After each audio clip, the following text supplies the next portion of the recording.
Well, what a season it has been so far as we head ourselves to round number 6 of the iRacing World Championship Grand Prix Series and a visit to upstate New York to Watkins Glen International, where qualifying is already underway for round number 6 of the season. Heading into this event, it is the driver of Mac Backham, who for the first time ever in his career has the championship lead in the series. He's 22 points ahead of Mitchell de Jong. Gregor Hutu, of course, he's had a difficult season, but he's still in 3rd place. And Martin Kroenke, after what we saw in Monza, he's dropped down into 4th place in the championship. With then Kevin Ellis Jr., Peter Berriman, Marcus Jensen, Jamie Fluke, Antoine Higlin, and Josh Rogers rounding out your top 10. Qualifying, as we say, is already underway. Drivers are beginning to get ready to put laps onto the board. There is so much to talk about. Will Vincent, Jake Sperry, Jonathan Simone, and well, Jake, the thing about Watkins Glen is it can also be a bit like Monza, where if you get it wrong at turn number 1, it's game over. You certainly can. There's quite a few circuits that do have that sort of threat, but you get that runoff area at turn 1, which you can use maybe to just get around that a little bit more, but it's not necessarily turn 1 wheel that causes the problem. More rather, Will, you see that bottleneck happening to turn number 2. That's more where we see the issues, the incidents, the problems, but today it's going to be about one thing and one thing early. And that's going to be, can anyone stop Gregor Hutu? I tell you why, he is unbeaten at Watkins Glen. Correct. Over the times we've had it in the iRacing World Championship Grand Prix Series, Hutu has always won here, be it in the IR05 or be it in the Williams. Mac Backham, well, yeah, set a time. He does set a time. Sorry, he's 2nd place right now as we have a look back to the driver of Peter Berriman. And one thing about this track is, Johnny, is to say, every corner has some form of camber change or some form of gradient change within it. You go up, you go down. The curbs, you can abuse some of them. The one at turn 1 will be abused more than any other. You get the curbing wrong, we know that people can end up losing their race in a heartbeat, as Berriman's very twitchy through turn number 9. Yep, here we are. We watch Peter Berriman. Final few corners. This is the tough one, this final one, the right-hander. It's so easy to drift into the barrier.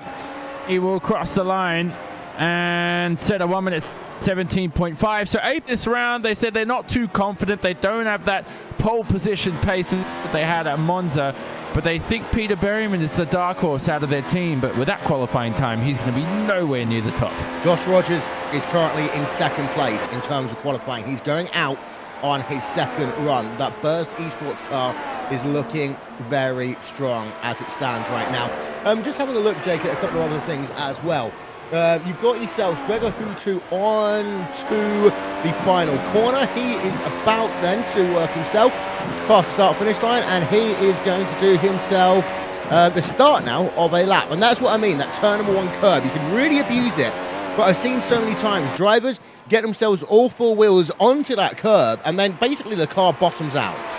Yeah, it's so easy to do. You have to commit to that curb. You either go straight back over it at 45 degrees. You can't be half-hearted with this course. It was very wide through turn number 1. We were trying to use all of the circuit. It's sort of like you can use that much to help you, but you have to jut back into line to avoid an incident point when you clip the grass coming off of the exit. He has to be careful of that. Through the chute then, he comes along and looking towards the toe of the boot, the mid-stage of the lap. Arguably the most difficult stage of the lap because it's ever-decreasing radii. It is always about slowing it down, speeding it back up again, and this big charge now up the hill to the heel.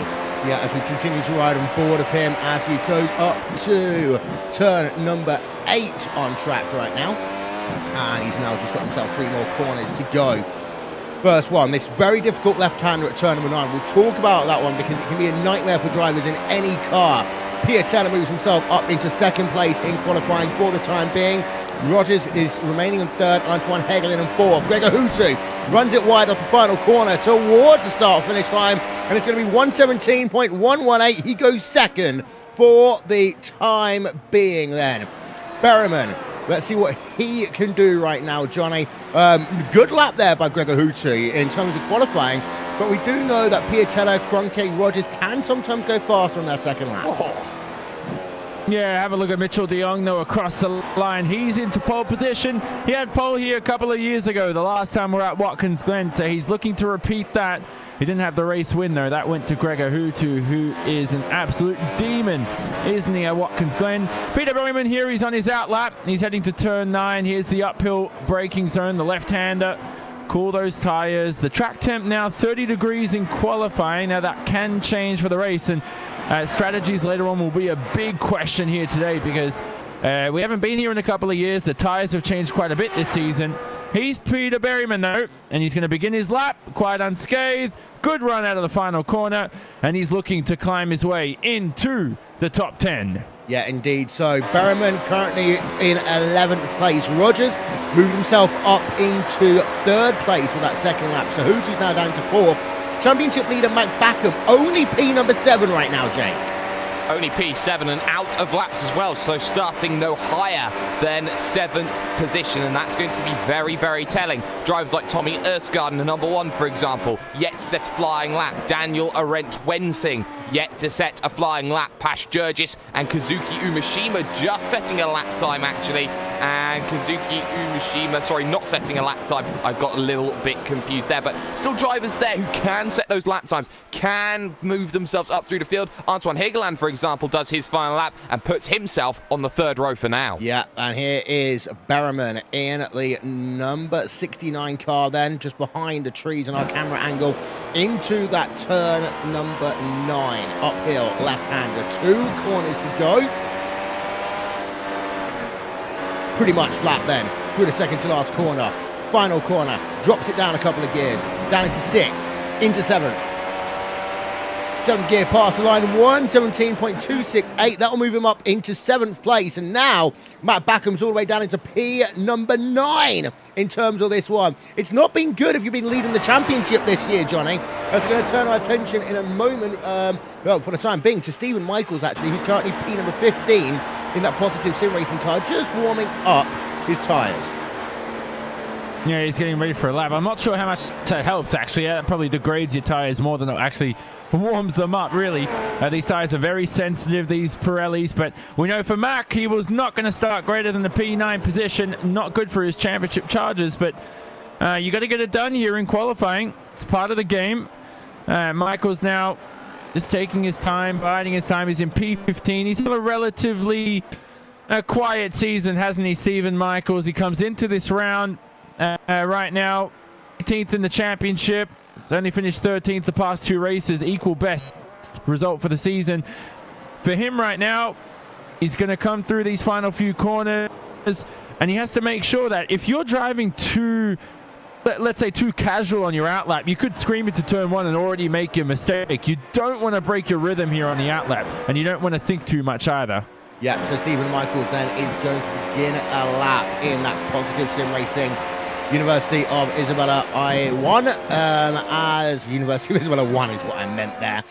Is here comes Stephen Michael up the hill. Let's have a look. Speedo, 8th gear, 190 miles an hour. Climbing up to 200 miles an hour now. You can just see the speed. We're running a slightly older layer at Watkins Glen. We're not using the inner loop here today. We found that actually it just slows down momentum, makes it harder to overtake. It does give you fantastic opportunity, the non-inner loop layout, to give yourself the chance to set up a pass into the carousel. You can actually pass both high and low into the carousel depending on how well your car is set up. And we're going to see with strategy in this race that may be being a factor. We're going to turn our attention in a moment over to Gregor Hutu and to Marty Piatella. They are both out on laps. Currently P number 5, P number 6 as Ilkka Haapala moves himself up into the 15th place for the time being. Michaels needs a good final couple of corners. His lap's been okay, but it's not been great as he now just works himself with those final 2 corners to go.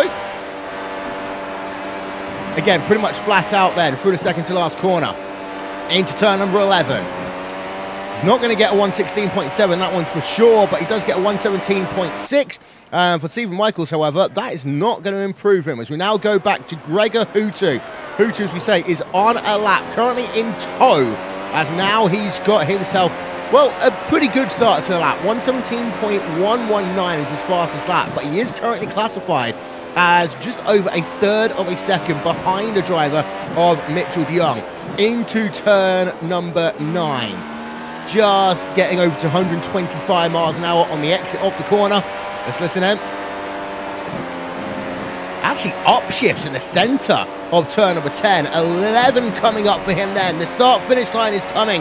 What will it be for Hutu? He's into the 16s, but it's not going to be pole position. He will move up into 3rd place, however, and dispense Rogers onto the outside of that second row. Now, Marty Piatella, what can he do? He's a driver who's a secret weapon so many times in that VRS Koana Simsports team. Will it mean a VRS Koana Simsports 1, 2 and 3? We know it's a very, very bad exit there for Marty Piatella. He does not get ahead of Hutu outside of row number 2. Johnny, that was all down to that final corner. Yeah, he misshifted as well. Something went wrong, and the engine almost cut out, I thought. Something went horribly wrong for Piatella, and he still improved his time up into P4, so he finds himself on the 2nd row, which is good enough for him.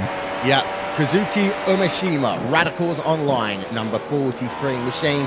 One of just 3 drivers on track right now. You've got David Williams, Kazuki Umeshima, and Paul Elbrink. One thing I actually like here about qualifying over the last few years, Jake, is that actually people do run right until the end of qualifying. There was a time qualifying will be over in the first 7 minutes and we'll be sat with nothing to do until the timer expired. And Martin Kroenke just went 2nd. He almost had it. He was just fractions off. Paul Elbrink frustrated as he couldn't get his time quicker. Umeshima does a 117.805 as his quickest. He is behind Kevin Ellis Jr. after his 2nd place. What a shocking qualifying that is for Kevin Ellis Jr. I thought he was able to do more. Qualifying all but done. No drivers setting lap times. And it is a who's who at the top of the standings. Indeed so. So that timer will tick itself down to 0, and then we're going to run through your starting grid for round number 6 of the iRacing World Championship Grand Prix Series.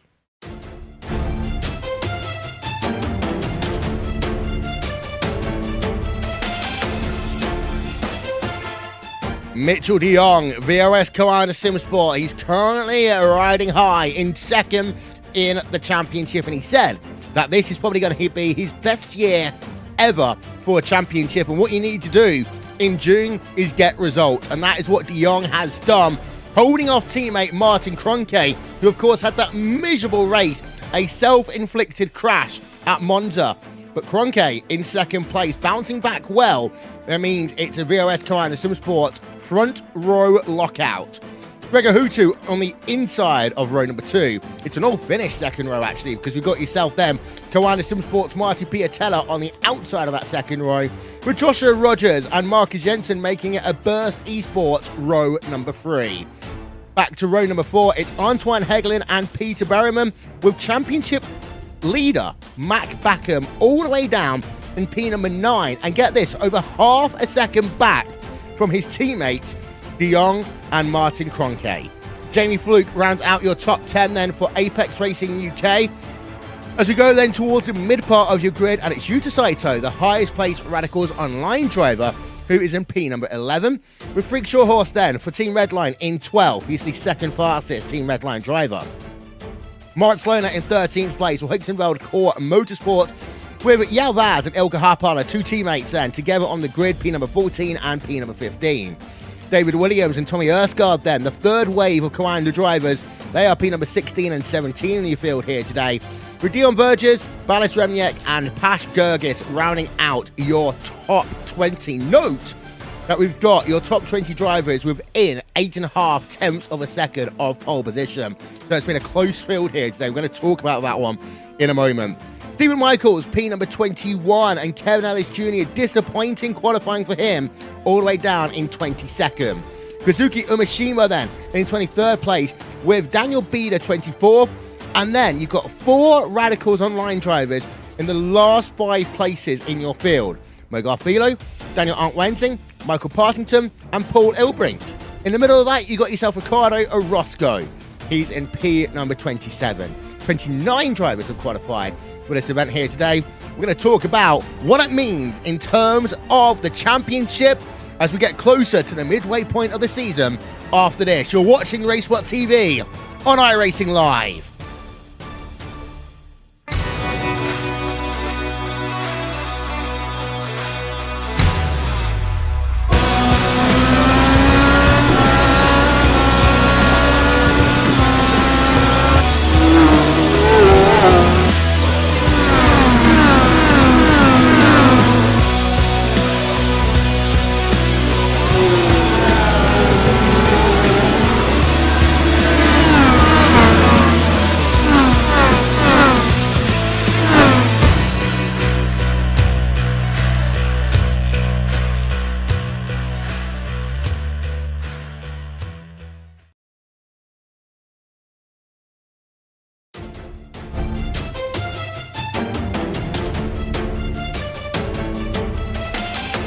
Welcome back to the Glen, upstate New York, round number 6 of the championship.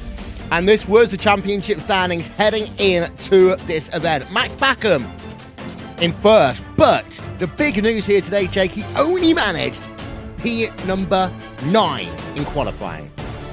Well, Max never been the strongest qualifier, and I think that it's very clear he has had a pole position so far this season, and he's been qualifying an average of 8th position in qualifying, so this is exactly where I'd expect Matt Backham to be.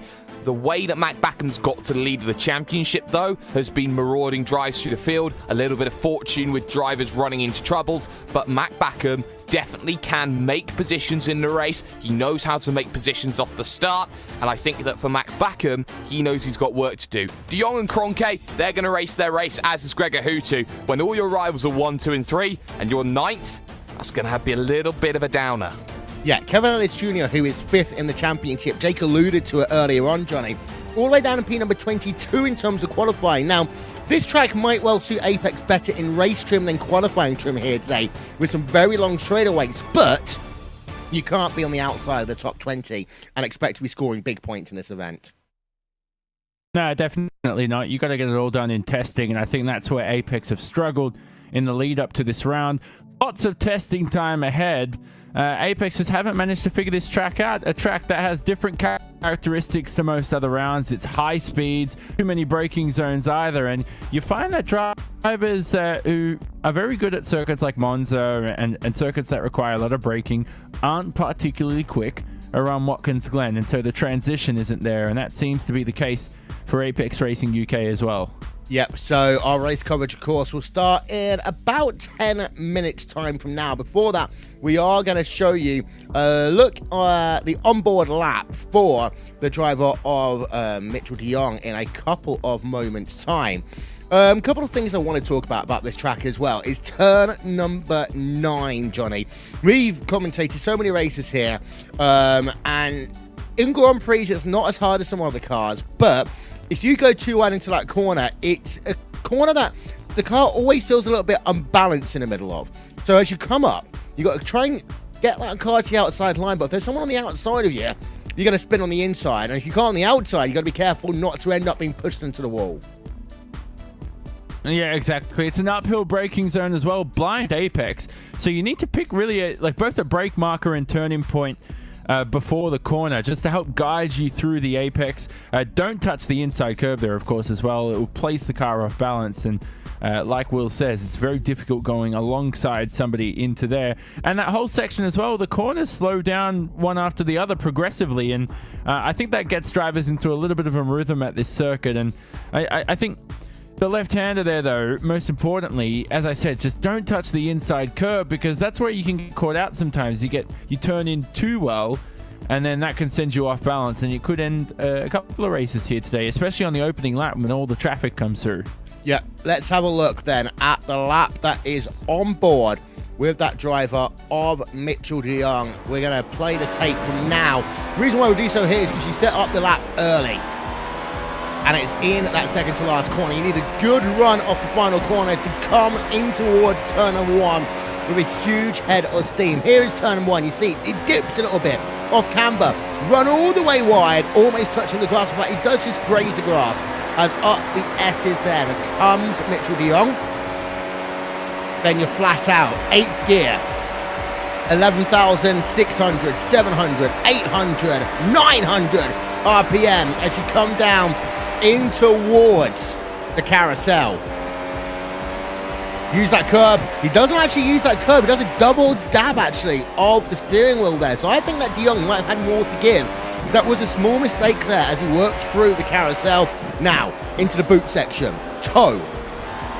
Run that little strip of asphalt. Settle the car down nicely. It's not an exit curb there, so you've got to be more careful compared to other places. Now turn number 8, hill corner. Again, use the asphalt strip. You can run the curb on the exit here, and then the aforementioned turn number 9. Grab that asphalt strip.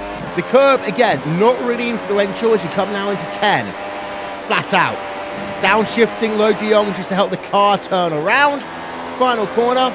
And, well, Jake, he only needed 1 lap for that pole position. So some real confidence then for Mitchell de Jong. Well, he only needed the 1 lap, but it didn't stop him going out trying to make a quicker time. He didn't manage that on his second lap, and therefore he aborted the second lap that he had available to him. I think that Mitchell de Jong has been quick in qualifying. He's 3-3 in terms of beating Martin Kroenke. When it comes to qualifying, his 3rd pole position of the season. But when he's been in pole position, Will, Mitchell de Jong has not been able to convert any pole position this year into a race victory, and that's quite telling for what he's been able to do. But at the same time, Jake, let's be honest, it's not been your standard season for many of your top 10 drivers. So it could well be, you know, the time that June's always an interesting one. We always say the month of May is when legends are made. You know what? May's over. Let's look forward to June. Because June is where champions in this series are traditionally made, Jake. If you're bad this month, you are not going to be a champion. Well, if you're bad this month, you leave yourself a lot of work to do for the second half of the season. A 14-race calendar. We're on round 6, and you've got tracks like Zandvoort coming up. You've got Spa 2 rounds from the end. You've got tracks like Suzuka, which is always going to be really challenging. And, of course, the season finale at Circuit of the Americas. You know that tracks like Watkins Glen come along once in a blue moon. You need to use that opportunity at a track which isn't often used for Formula 1 vehicles, doesn't often hit the FIA safety standards. When you have a different circuit, one that you can't say that everybody's tried and tested in a Formula 1 machine, you know that you've got to take advantage of that. Watkins Glen is that circuit you try and take advantage of, and for those drivers who can get tracks like Watkins Glen and those tracks in June to work for them, they know they have an opportunity of going somewhere really, really special. Yeah, and the thing, Johnny, about specialness and Watkins Glen, there is one driver who, as we've already mentioned, is pretty much knows this track and can drive it on his sleep. That is Gregor Hutu. I remember calling a number of races he's won here. I think he won his 50th ever win here as well. This is, you know, Gregor Hutu's home territory. Starting in P number 3, this is one track where he will not be worried about starting 3rd. No, definitely not. I think qualifying is not his real game, and it's not his biggest strength either. He's got more race wins in his career, 57 to his 47 poles. So, look, I think he can get the job done. He's right behind pole sitter Mitchell de Jong at the start. If he gets a good jump into here, you don't have to make the move into turn 1 at the start. You can get it done at the end of the back straight. And most importantly, though, what you'll see during the race is drivers flick on DRS. They won't actually have to manually disable that. They can just lift off the throttle. DRS will disengage on the run to the carousel. And talking about strategies quickly, depending on the track temperature, if it's 40 plus degrees, we're probably going to see a mix of 2 and 3 stops. Anything lower than 40-degree track temps, expect a 2-stop strategy out there today. If anybody 1 stops, I'll eat my own shirt that I'm wearing right now. 100%. Please, someone do that. It will make great TV, okay? We'll film it. Well, the thing is, Johnny, you're going to make a very bold statement on a series that has been full of bold statements already. I mean, it also depends on where you are in the race, for example. If you end up in a first lap incident and you do end up towards the rear of the field and you're in just basically conservation mode, you might end up one stop in this race. Race. Yeah, exactly. Wait. So, yeah, exactly. So, look, we'll see how lap times go here, because the drop-off is so intense. You know, drivers just staying out an extra lap or two could lose 2 to 2.5 seconds over a fresh set of rubber, and it's a long pit lane too, so that could come into play. But the undercut's going to be such a big key. If you're at the end of a big train here and you can't get past because you're in that typical trademark DRS train we see in this series, expect the undercut to work. As long as it's not 6 or 7 laps too early, because then drivers will be able to pass you on the racetrack because your tyres have depleted after a while. Yeah, just having a look at the onboard lap then for Gregor Hutu, number 66, Team Red Line car. One thing I did want to talk about, Jake, is in terms of the championship, consistency is the winner here this year. And we also see that we've got a number of Apex Racing drivers inside the top 10. If any of these drivers have any more issues inside your top 5, Apex is going to be knocking on the door of your top 5 big time in terms of this championship, because as you can see right now, they have got Ellis Jr. in 5th, but Berriman, Jensen, Fluke, Higgeland, oh, they're waiting. They are waiting. Of course, Marcus Jensen, part of Burst Esports. You know what I mean. I do know what you mean, Will. But I think that the top 4 have really managed to cement themselves as a firm top 4. Anything after that has been a lot of work. But you look at the top of that championship, Will. De Jong's probably just about got away with using his drop week. Kroenke's used his drop week and is in trouble because effectively he's needed to. Hutu's had to use his drop week coming out of Monza. Mac Backham hasn't used his drop week, but effectively probably has that buffer. Maybe it's going to happen today. That drop week becomes so vital, especially up and down this field, not just for the guys at the top, but for the guys at the bottom as well. Relegation for the top 20, that's going to come back to haunt a few drivers, because we all know, Will, that top 20 is so important to stay up and stay with. Yeah, indeed so. So here's your top 10 one more time. Mitchell de Jong, pole position. Martin Kroenke, 2nd. Gregor Hutu, 3rd. Pierre Teller, 4th. Rogers in 5th. Marcus Jensen, Antoine Hegland, Peter Berriman, Mac Backham, and Jamie Fluke rounding out your top 10. We will step aside for a few moments and get ourselves ready for race coverage of round number 6 of the iRacing World Championship Grand Prix Series. We'll be back in 3. We'll see you then.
If you were to write a script for the first round of the 18 iRacing World Championship Grand Prix Series, and you made it as crazy as possible, there's a strong chance people would have said, nah, not going to happen. But that is pretty much what we've had in the first 5 rounds of the championship. Anything that could happen has happened. And now we come to Watkins Glen International for round number 6 of the championship. Welcome to the iRacing World Championship Grand Prix Series, and welcome to upstate New York, as it's Will Vincent along with Jake Sperry and Jonathan Simon here on YouTube Gaming, Twitch TV, and on Facebook Live. 11 corners around this racetrack, 56 laps is what we're going to be racing for today. That equates to 304.6 kilometers around a track that has been actually a part of the World Championship Grand Prix Series for a number of years. It's 89 degrees Fahrenheit right now, and it's humid, but it's cloudy, with wind speeds of 14 miles an hour.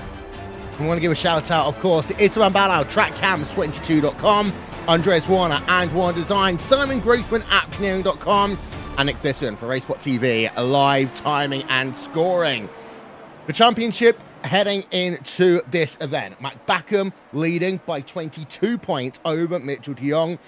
Gregor Hutu in third. Backham today starts P number 9. Mitchell de Jong starts on pole position. Gregor Hutu, he starts in third, with 4th place Martin Kroenke starting in second, and Kevin Ellis Jr. all the way outside of your top 20. In terms of the rounds we've got after this one, well, we go to Silverstone in a couple of weeks, and then we go to Imola, Zandvoort, Indianapolis, Suzuka, Nürburgring, Spa, and round out the season at Circuit of the Americas. 5 minutes left then in terms of practice drivers. Going out on track to do a couple of exploratory laps, get used to the track conditions, and well, Jake, 89 degrees track temperature, that's almost, air temperature is almost as high as you can get. Almost, but I think whilst it's very hot in the air, I think the track maybe is slightly less than hot. I think we're looking at probably 2-stop being the best way forward for this one, looking at the conditions at the moment. Of course, you can very easily get proven wrong in events like these, but this is a 56-lap race. It doesn't sound like much. Well, it's only 3 laps longer than the one that we had at Monza just a few weeks ago, but these drivers will understand. They know what is expected of them. They know they've got to put on a show, and not only that, they know that there are vital points at stake up and down the field, and for those at the very, very top, they have a big responsibility in front of them. Yeah, and Johnny, we're having a look right now at a nice static cam of the carousel. There are numerous ways through here, and of course, at this point, they enter the corner at over 200 miles an hour. Downforce levels will be an interesting one here today. Some teams will really set their car up for overtaking, especially if you're Backham, especially if you're Kevin Ellis Jr. For others, they do risk being a part of the DRS train, not because of the downforce, but because of the way the car is set up overall for them. In fact, they're just going to be bouncing off 8th gear, potentially. Yeah, exactly. The one thing we've learned this round is that 3 downforce packages seem to produce the same lap time. So if that's the case, if you go for the low downforce, expect to take easier, but you'll degrade those tires a lot quicker, and you may have to add an extra pit stop to your strategy.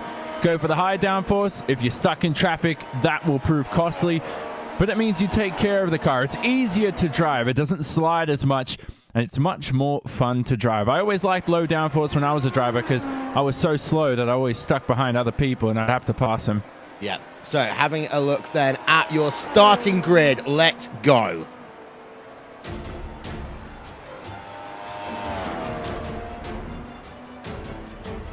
Actually, we can't do that just yet. So, cut that, because it had Marcus Jensen and P number 2, and that's not the case at all there. No. But let's talk about Hutu very quickly here, Jake, and let's talk about Watkins Glen. I mean, he is one of those drivers who really likes this track. He's starting P number 3 here today. Now, there is a chance that another record could be broken on someone else, but Gregor Hutu wins in the iRacing World Championship Grand Prix Series at Watkins Glen. But this is Watkins Glen, this is June, and this is Gregor Hutu. it is, but actually I'm going to correct that. Gregor Hutu has consistently said throughout his career, I don't like Watkins Glen. I don't like this circuit. I don't like... Okay, in terms of results, he likes it. Yeah, in terms of results, that's what I was trying to get to here, Will, is the fact that Gregor Hutu is unbeaten here, even though he doesn't like this place. I think that Gregor understands how important this circuit is for him. I think that he wants a great result coming out of here, seeing as he's been on such a barren streak without a victory for the longest time. I don't think I've ever seen Gregor Hutu in any sim ever have a struggle as big as this.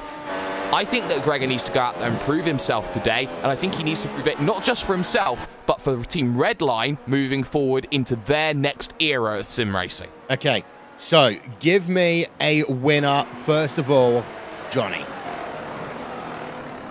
Oh, this is a tough one. I'm stumped. I don't know. I think someone, let's just pick Dion because he's on pole. I'm stumped. I don't know who's going to win. This is such a tight fight for the top. Jake? And still undefeated. Mr. Gregor Hutu. So having a look at a couple of drivers on board with Ballas Remniak, then number 17 machine, as he's working himself up the hill in that logical vortex sim racing machine. Got ourselves now under a minute left of practice before the drivers will head themselves then to the starting grid for this, the 6th round of the championship. Just see that red flashing light on the rear of Ballas Remniak's car. Just having a look, see if there's anyone else interesting to have a look at on track. Welding, Radicals Online. Radicals not having a good day in terms of qualifying, but ironically, when Radicals have bad days in qualifying, they generally have better times in the race. So don't discount them completely out of this one just yet, because Radicals really do know how to get a race to work for them when they are on the back foot. And actually, you are going to see people go crazy and do a free stopper. Radicals could well be one of these teams, so just throw a curveball in and see what will happen. Practice is over. And now we can have a look at your starting grid for this event. And out front, it is going to be the driver of Mitchell de Jong. Alongside him on that front row of the grid, we are going to have ourselves the driver of Antoine Hegelin in 3rd and Mac Backham in P number 4. Right, just give us one moment there, ladies and gentlemen. There we are. Rest of qualifying is going to come through very quickly on your screens. Ellis Jr., Frank Shawhorse, David Williams, and Ballas Remniak. Bash Gergis, Moritz Lohner, Ilka Hapara, and Kazuki Umashima round you out to your top 12. 29 drivers in the field here today, and they are almost ready to go racing. In this, the 6th round of the iRacing World Championship Grand Prix Series on YouTube Gaming, Facebook Live, and on Twitch TV. There's a look at the driver out front. And there's a look at the drivers on the grid. They are almost ready to go racing. And this one, it may well be chaotic in towards turn number 1. Those lights now go red on top of the iRacing gantry. And they're going to go green. We're going to go racing. And it's a good start then by Gregor Hutu in 3rd as they come down in towards turn number 1. Hutu potentially looking for 2nd place as they work themselves through turn number 1 for the first time. Drivers fanning it all the way out. Hutu could not do anything just yet, but he's really on the charge as they work themselves up the hill then. On this first lap, he's been trying to get past Martin Kroenke. He had a fantastic start, but now we're into that train, the draft block train, and Hutu going to try and look down to the ultra inside. He's going to be able to get past. No, he's not going to be able to get past Martin Kroenke, and they're all bunched up at the front. Fantastic racing all the way through your field here. What a start we've had to this event, as now it looks as though Hutu is indeed up into 2nd place. So Hutu leads is in 2nd place, but it's still Mitchell de Jong who leads right now. What a start we've just had. As having a look through, we've had all drivers pretty much survive lap number 1, the first couple of corners at the very, very least in that one. Johnny, that was a fantastic battle between 3 of the best open wheel racers on the planet right now. Yeah, they came so close at the exit of the carousel did Hutu and Kroenke had to concede the position. So now they're in a good little scrap here. They can't let De Jong break away though in this first stint. Look for them. If they can stretch until lap 18 on this first stint, they're definitely two-stopping. But have a look at Josh Rogers right behind in P4. Brilliant start from him, climbing ahead of Marti Piatella, and he could also find himself onto the podium today. Yeah, Josh Rogers has had a fantastic season in terms of getting people to know what that Burst Esports car is all about. So we're right on board of him. Live timing and scoring, by the way, is now available. Visit racebot.tv/timing for that one if you want to keep up to date with everything happening over the course of this event. Having a look at Mac Backham, by the way, he is still in P number 9, Jake. So nothing happening for the driver on Mac Backham at the start of this one. He started falling back, battling with Jamie Fluke. He's now got to work against Antoine Higeland, who had the most shocking start I have ever seen. It was the most un-Apex Racing start ever, as he now looks to attack Marcus Jensen. Jensen going defensive now to the heel of the boot. Another overtaking opportunity on the brakes around the outside. Very difficult to make that work, so he's probably going to try an up and under attempt here, but again, stuck on the outside for the off-camber turn number 9. Not able to get the run that he wants, and suddenly behind, I believe that is Mac Backham waiting in the wings. In fact, it was Berryman looking to attack Marcus Jensen just in front. My mistake, but you're already seeing though just how difficult it is to make a move. Yeah, Backham's actually fallen now down into 10th place as Berryman is now up a position. Sorry, I take that back. Backham is in P number 9 as it stands right now. Timing and scoring just had a little bit of a glitch going on as Daniel Bieder is classified as out of this event. We've got ourselves Ballas and Reniak all the way down at the rear part of the field as well. There's an incident between the two of them. Just having a look a little bit further back at other drivers. Kevin Ellis Jr. is up 5 places in the start of this event. We go on board of him, and there's the speedo. DRS is now enabled in this event. 205 miles an hour. Kevin Ellis Jr. had no way of getting past into the carousel, Johnny. Yeah, so he'll let go of the throttle. DRS would automatically close itself to do that manually, because normally what you see at the end of DRS zones is a huge braking zone. The carousel, though, lift throttle, ease the car into the corner. Kevin Ellis Jr. has a few more cars to pick off here. In front of him right now is that number 20 of Moritz Lochner. Can he find his way? This isn't really an overtaking spot, but it is still possible. Into this very tight right-hander here, turn number 8. They'll head to 9 in a second. Ellis Jr. go up the inside. He looks at it, and sometimes, there you go. See, he forces Lochner offline, got in his head a little bit, and sometimes that works for the next sequence of corners. Yeah, although the final 2 corners here at Watkins Glen, you're going to have to be a brave man to make a move down into the turn number 10. An even braver man sometimes to make it into turn number 11, but we might see that at the end of this one. Let's go back and have a look at your overall leader. Mitchell de Jong, VRS Koana Supersports, is leading by 1.6 right now over Gregor Hutu and Team Redline. Hutu, in turn, has a half-second advantage over Martin Kroenke, with Josh Rogers just a little bit further back in 4th. Matt Backham, by the way, just moving himself up into P number 8, and Berryman was having a look there at Marcus Jensen as well, and that was down into the carousel. Matt Backham has been able to finally, it should be, no, they're going to stay side by side, one more corner at the very least. But Matt Backham is trying his absolute hardest now to go from the outside in towards toe corner, and he could not make that work despite being side by side there for a total of 4 corners. Here's another look then as Backham tries to go down to the inside again, and he cannot do it. Backham's car just not set up the way he wants to today then, Jake. I'm not sure about that, Will, because he's had some very good opportunities. It's just how aggressive Antoine Higeland is in his defence. He chopped the nose off into the heel against Matt Backham, so Backham knows Antoine Higeland means business today. You go and make the move on me, or you put your car in a position where you risk taking the pair of us out. Backham's got to find a way past here. Higeland is doing the defensive job for Peter Berryman at the moment to see him move up through the field and try and get past Jensen as quickly as possible. The DRS train really hurting. It will now come behind Rogers as Martin Kroenke is almost a second away from him now. Yeah, I would say I actually don't think that there is a cut-off there at all down to Hill Corner. Having a look on board with Mac Backham, but just having a look through your field, Jamie Fluke, Frank Shawhorse, they're going side by side. Shawhorse on the outside into the carousel. He's currently now in your top 10. Jamie Fluke in P number 11.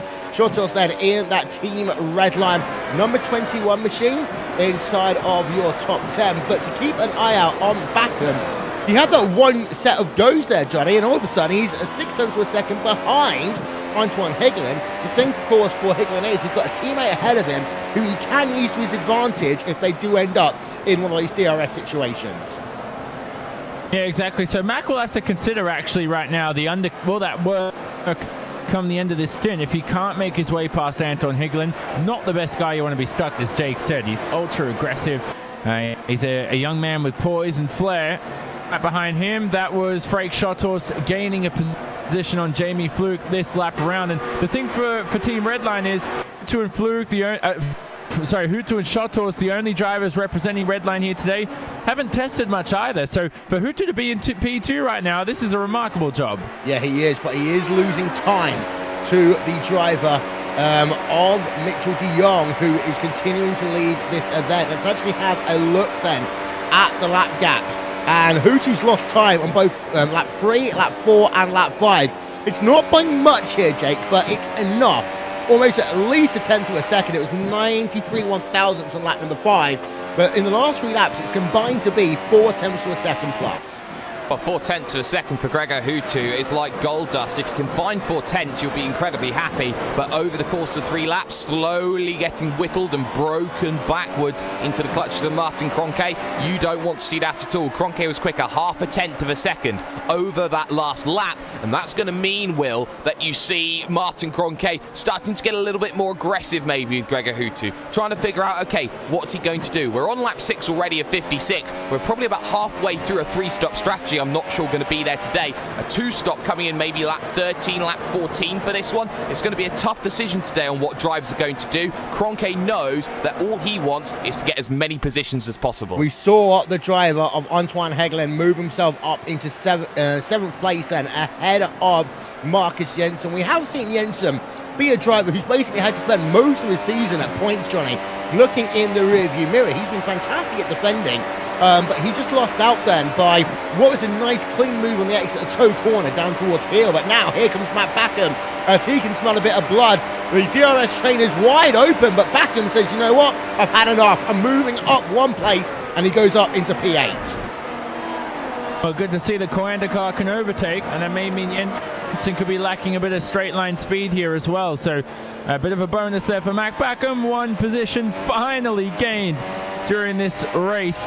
You can see not many positions have shuffled there in the top 10, Will. Most of these drivers maybe lost a position or gained 1 or 2 max, but not anything too dramatic. It was a relatively clean start, wasn't it, too, apart from what happened between Remenick and Bida. Yeah, unfortunately, our graphic showing Hutu up 23 places. That is not true. Apologies, we had a couple of technical glitches in terms of our overlay package here this afternoon, but Matt Backham continues to run in P number 8. Just to let you know, Daniel Bida is still on pit road, so he's likely will be classified as out. But Remenick is actually not as far back as I thought he was. He is running in last of those drivers on track right now, and he is currently classified as 20 seconds behind your race leader. So only one driver really involved in issues, and that is the number 29 machine from Israel of Daniel Bida. Let's go and have a look at Peter Berryman versus Marty Piatella, because the gap's open up now between Hegelen and Berryman. As also, just to let you know, Shake Shawhorse has got himself now past Marcus Jensen. So we're going to show you a quick replay of that one first, because here is Marcus Jensen. He's going to lose the place over Freek Shawhorse. And is this going to be down at turn number 1? No, it's going to be on the run up the hill, actually. But Shawhorse now is up a place into 9th. Jensen is starting to fall back quite a bit here, Jake. Yeah, Jensen's starting to struggle a little bit, but I like the way that Freek Shawhorse has been making moves. He's recently just started up a Formula 4 career, and I think that he's been working really hard on making that work for him, as well as his duties with Team Redline, looking to run with the Shawhorse name. Of course, his brother Stein is very, very popular inside the Grand Prix circles as well. So a lot of heritage that he has, making those 3 positions, comfortably getting himself up into 9th, looking at Mac Backham behind, and I think that Freek versus Mac could have been the story we had at the start of the season if it wasn't for the appalling slow start that Shawhorse has had. Yeah, let's go back though to the driver of Peter Berryman, because we promised you it, we didn't talk about it. But Berriman is now 6 tenths of a second behind Marty Piatella, Jake. And having a look at the last couple of lap times, it does show that Berriman is working well. It's not, again, by much, only about a third of a second over Marty Piatella, but that's enough now that if he does get a good run out of turn number 1, his short horse looks as though he's had himself a bit of an issue. In fact, I think he might have had a crash. Uh-oh. Let's have a look. Short horse, turn number 1. I've said this at the top of the broadcast. Turn number 1 might cut someone out. It wasn't turn number 1 there for Fake Short Horse, but something's happened. Turn number 3. Okay, that's a random one. You don't often see a driver get loose like that one there, Jake. No, you don't. He just gets a small wiggle, the smallest of wiggles, heading himself up through that left of turn number 3. And that wall on the outside is unforgiving. It's right on the exit of the racing line. And how Shothos has not collected 5, 6, 7 other vehicles, I will never know. And it's a shame to see that incident because he was on a really, really good run. You see what happened to Shothos there. He's just... That has to do with your high-speed grip and your high-speed balance as well, because sometimes your third springs manage the weight transfers. You're turning a left at that point of the racetrack as well. The tires have maybe had a little bit to play. Heavy fuel on board too, so that to me is a setup issue. There is no way your car can wiggle at such a pointless part of the circuit like that. So that's just unfortunate for Shothos. He's just a passenger when that happens, Will. Yeah. Third time lucky here, Johnny. Berriman, Piatella battling for 5th place. Here we go. I'm scared now. Is something else going to happen behind the scenes? Here they go through the infield section. This is where you see NASCAR not go. There's your perfect English for everybody. Through the toe, turn 7. And I like this uphill section here. Here's the killer, though, the downhill braking zone coming up to turn number 8 here. Look for the brake markers. Is always your best point of the circuit. Throw the car into the corner, but make sure you roll onto the throttle nicely, much like you're at a track like California Speedway. I think that's the only oval I've ever driven at, Will. So that's the only place I can really compare myself to. Here they go. Final couple of corners. What can Berriman do? He seems to be setting up Piatella well here. He takes a bit of a tight line through this right-hander. Dirty air, and look at Piatella. A mistake there. All that does is give you confidence as Peter Berriman in the cockpit. And all that's in your mind is saying that this driver now is under pressure from me and I have the upper hand. Yeah, he should actually get a very good run here as they work up through the S's. Turn 2, turn 3. As over 200 miles an hour. Yeah, it's going to be easy there for Peter Berriman. He doesn't even need to worry about it as he goes up to 211 miles an hour.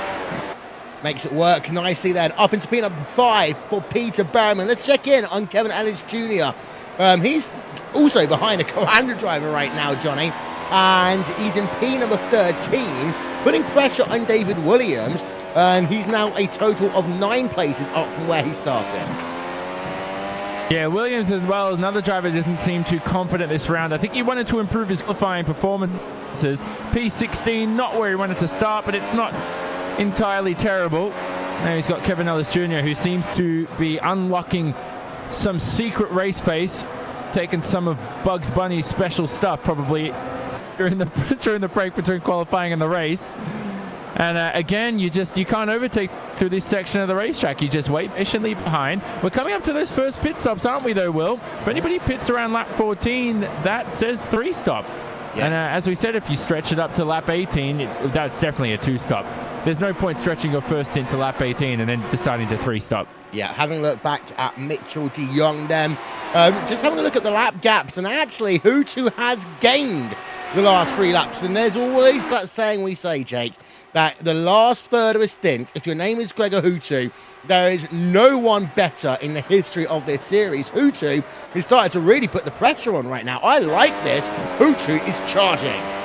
Hutu is charging, but more rather, I think it was a worse lap for Mitchell de Jong. He did a 122.6 that last time by, which is completely dropping off the cliff in comparison to what he's able to do, more rather than that 122.2 that he was doing just a lap ago. So I think that what we're seeing is going to be a lot of issues for De Jong potentially in this final third. Hutu maybe has that vehicle set up to work well with the tyre wear. It now depends on what he does, because Kroenke was actually the quickest of the three. Well, one of the things we talked about, is it going to be 2? Is it going to be 3?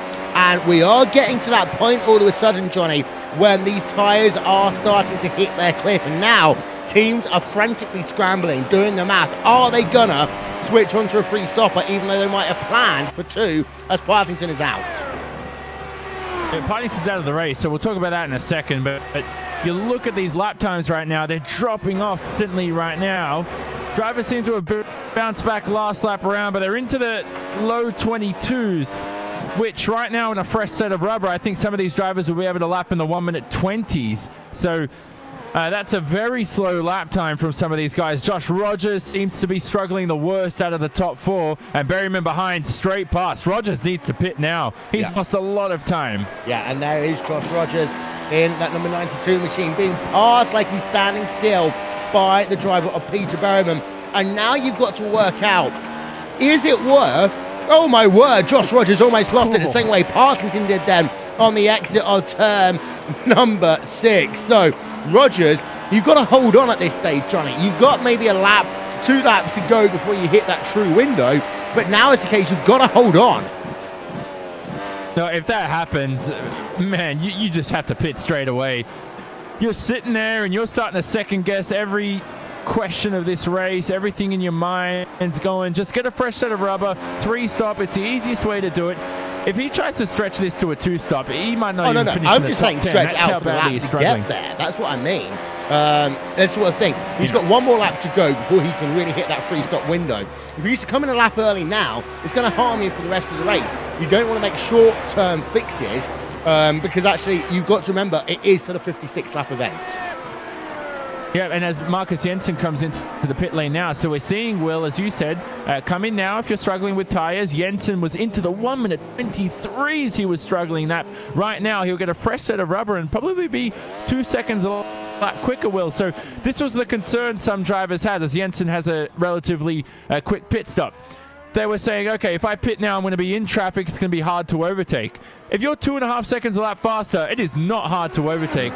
And if it is, you're probably not a good driver. I'll tell you that much.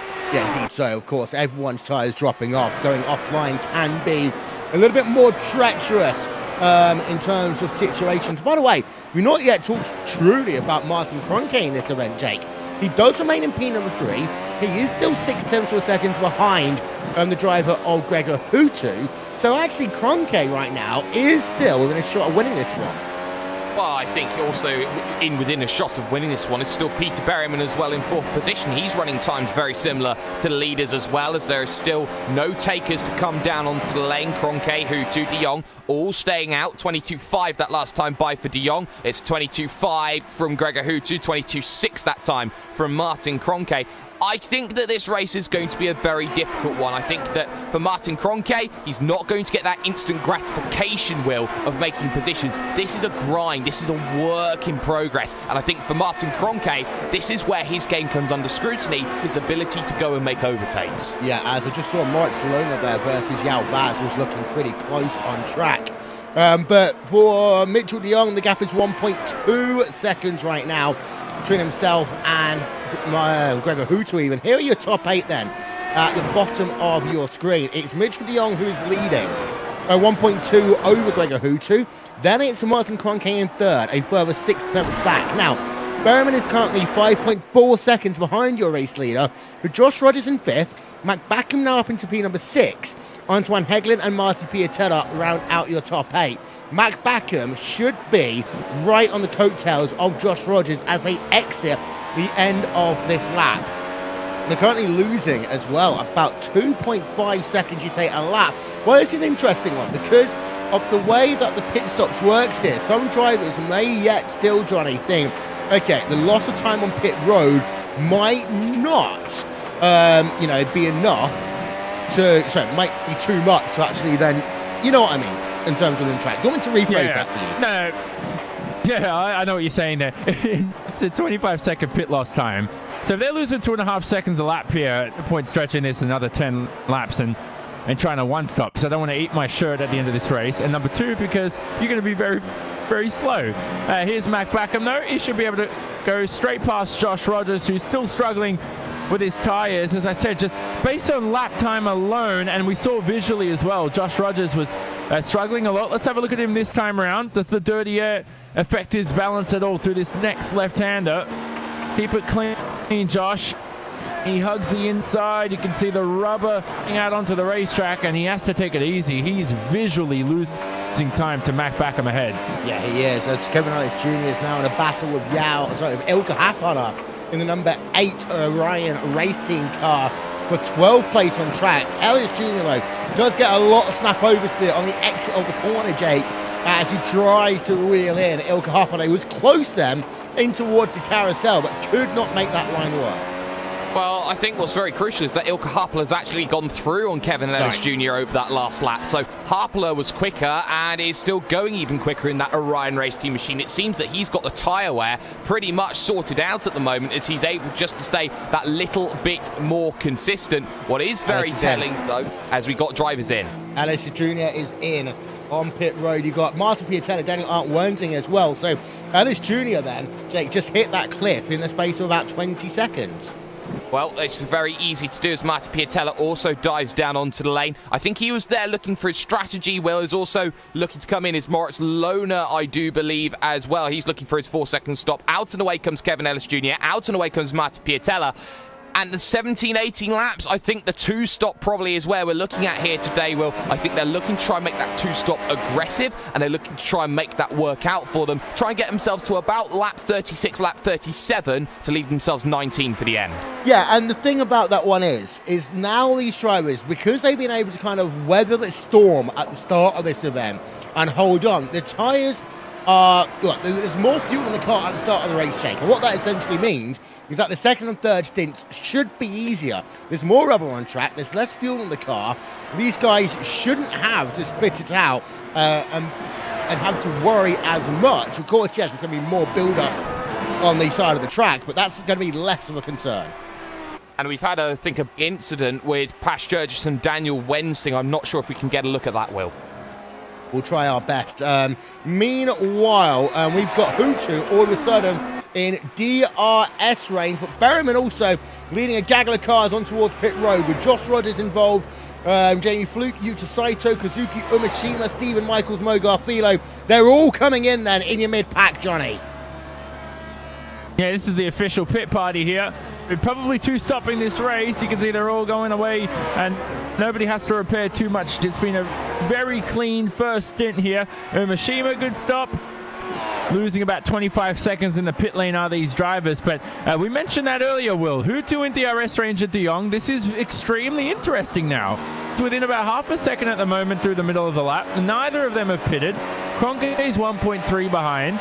This race, as far enough as it seems, is much closer than you think. Yeah, also one thing worth noting is that Hutu has now got himself 1.4 seconds over Gregor Hutu's got 1.4 seconds over Martin Kroenke. You see these drivers are being more cautious as they work themselves on the exit of these corners. Also worth noting, by the way, I did see Josh Rogers overshoot his pit stall, and that's why he was a little bit slow. As P number 1, P number 2 on at the same time. Kroenke, you've got to come in at the same time. Indeed, you have. Now, what does Matt Backham do? We'll find out. He'll stay out. So Backham becomes your new race leader. He's really gambling on it today. But here's Hutu. We're on board with him as De Jong is going to come in just ahead. Well, that's going to be very vital, Will, as they all look to hit their boxes all perfect. So they look to get up and down and away, and De Jong still ahead, but crucially, Hutu just there behind will be in DRS range, and that's going to be worrying here as they both look to get up to speed. They are ahead of likes of Marcus Jensen and Peter Berryman, who have closed onto the rear of Martin Kroenke now. Very vital when it comes to where they need to be, but now it's Hutu versus De Jong, and this for the net race lead. Yep, so 5/10 of a second right now. Hutu gets a good run in towards the carousel, but it would not have been able to slow the car down had he have gone for the move. So for Gregor Hutu, he remains where he is for the time being. Balas Remniak has not yet pitted. He is in 10th place and he is running, well, he's going to get passed by quite a lot of drivers in the next couple of moments. But here's Matt Backham. This is when things start getting really interesting. He is on lap number 20 of a 56-lap race. He started this race down at the rear end of your top 10. He is up 8 places here today to take the race lead. But does he bring that car on towards pit road? He will do so 1 lap later. The Backham will now come in.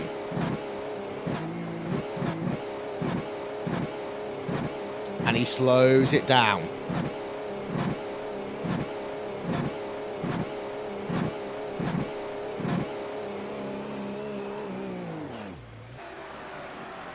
He's going to lose himself about 2 seconds because he came in a lap later, but now out of pit road he comes, 3.9 seconds, out and away he will go once again, but he's in traffic. He's actually come out, Jake, right behind Antoine Hegelen. He's back in P number 9.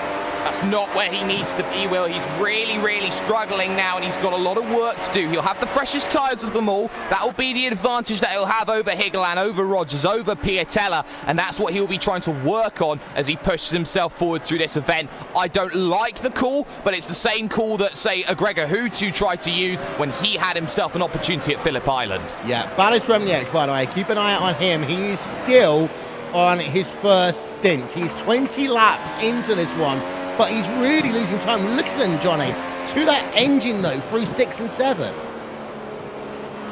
Yeah, I don't know if that's what's going on this round, but a lot of these setup for Watkins Glen is just remarkable. There was that incident that Jake talked about earlier, Will, with Wensing. I think Tommy Osgard and Georges as well, and I think it was all separate incidents at the same corner at the same lap, and it was at the same spot that that Schottor's lost it, remember? Yeah. And again, drivers struggling. The tyres were that bad, and Mac Backham took a risk there. He went an extra lap, but that's ultra confidence. If you can go an extra lap on tyres that are scrubbed that badly, that's just insane bravery. So right now, Mac's event, he finds himself behind a bit of traffic, as we say he will, but most of all, he now has 1 lap of fresher tyres for the rest of this second stint. Well, he's actually got 3 laps better than Martin Piatella, his teammate. He's actually 6 laps better than Marcus Jensen, that Burst Esports car. And that comes back to the point I was trying to make, I would admit, earlier on in this event, that if you do weather the storm and you do try and hold on early on in this event, now the entire race becomes easier for you. Because, Backham's going to have to pass some race cars. But when he gets up to them in, let's say, 10-15 lap time, it should be easier for Backham. He should feel more confident in that race car. He definitely should. Confidence is key, rhythm is key, just getting laps out. This racetrack's the biggest critical aspect as well. I think that's where Tommy Oscar, we were talking about before, Mac's teammate, struggled because he didn't have much time to test. And the more laps you do, the better rhythm you build. Have a look at this, though, in front of Mac Backham here, between Piatella, Rogers, and Anton Hegelen. Piatella's struggling. Oh, man, Will. Look at him. He's being hounded. It's like he stole some cash and is running out of the house. They all want him. Yeah, we're on board with Josh Rogers in that Burst Esport number 92 machine. He is within DRS range. He gets a better run, actually, out of corner number 1. Actually, no, they're about equal. In fact, Piatella might have gained about half a tenth in corner exit. But as they work themselves up the hill, this is where Rogers can really come into his own. Let's put that speedo graphic up. 213. No, he hits the rev limiter. That's the issue there, Jake, for Josh Rogers. He hits the rev limiter, so he gets up to 212 miles an hour, and he can't go any faster.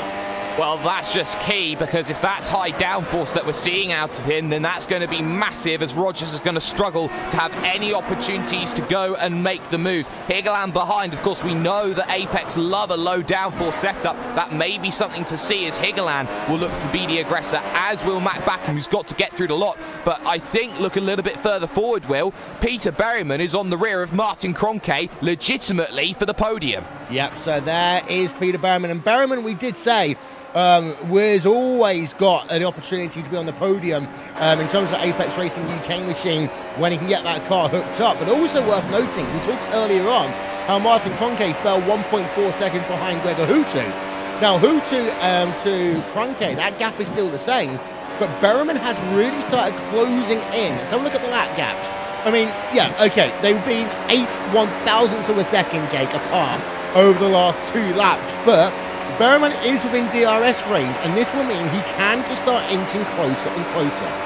But he knows that he's just got to inch closer and closer, just close down Kroenke as much as he can. To get past Kroenke is certainly one thing. I don't remember a point last season where Martin Kroenke could be caught. Maybe he's a little bit more mortal, doesn't like the changes. Here comes Matt Backham, though. He gets a 2-for-1 special on because he's past Higeland and he's past Piatella. That releases Josh Rogers as well, as now, look at this, around the outside. Here comes Higeland trying to make it work with Piatella. Almost contact on the run to the heel. He's still there down the inside, still looking, washing out strides Piatella, and there we see a very, very nice move that's not fully complete.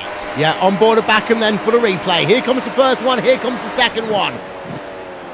It was all very close very quickly then. Matt Backham diving down the inside of two drivers in towards the carousel, and then we had the battle going on behind as well. We're just going to turn that camera angle around and you can see just how close it was into toe corner, but the driver Piatella was just able to hold on initially, and then side by side they worked themselves up the hill, and the inside line was Antoine Hegland. He got that move finally complete. What a great lap's worth of racing we just had. And this is that whole thing there, Johnny.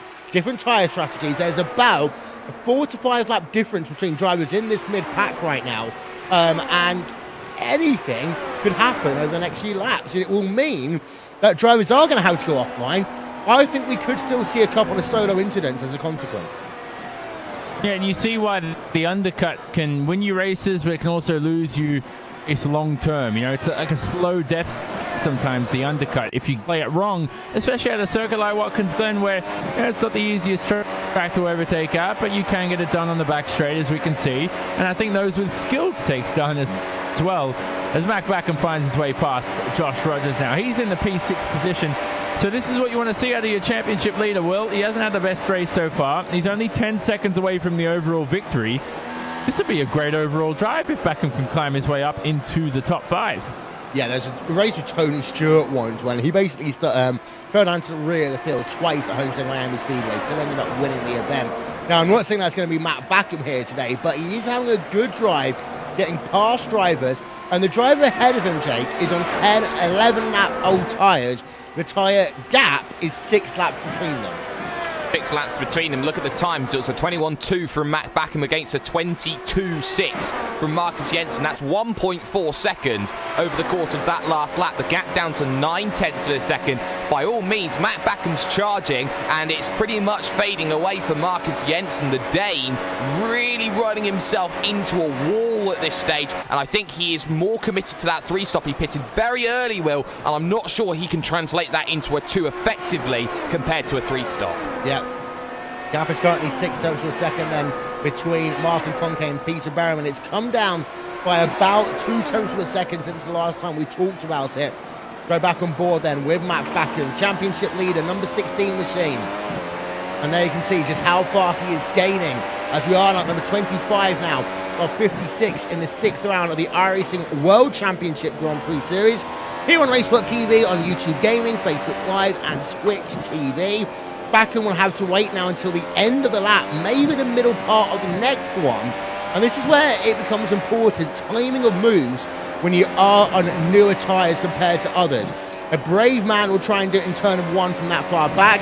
Matt Backham is a brave man, but I don't think he's going to be anywhere near close enough in towards turn of 1. He does, however, need a fantastic run out of this corner. And he does get one. This will now give him the opportunity to work himself up the hill. He's only 2 tenths of a second back then as they come through the S's, the top of the hill. And now Matt Backham looking for P number 5. He'll go to the outside. The overspeed should make it easy for him. Backham back into your top 5 then here this afternoon. As Peter Berryman continues, Jake, to put pressure on Martin Kroenke. Gap remains at about 6 tenths. About 6/10, half a tenth that time in Peter Berryman's favour. He just gets into this sort of range, Will, where he's close enough to get that draft, that DRS, but he's unable to really break forward. Maybe the dirty air effect playing a major role as Martin Kroenke now 1.8 seconds behind Gregor Hutu out on circuit. So Kroenke not really having the Kroenke drives of old at the moment, maybe just trying to consolidate, get a few points on the board, get back into the rhythm here in June. So easy for that to happen. And this lap for Peter Berryman, I don't think has been a very good one, because Kroenke is now starting to just inch away here. Berryman may be starting to struggle a bit. Yeah.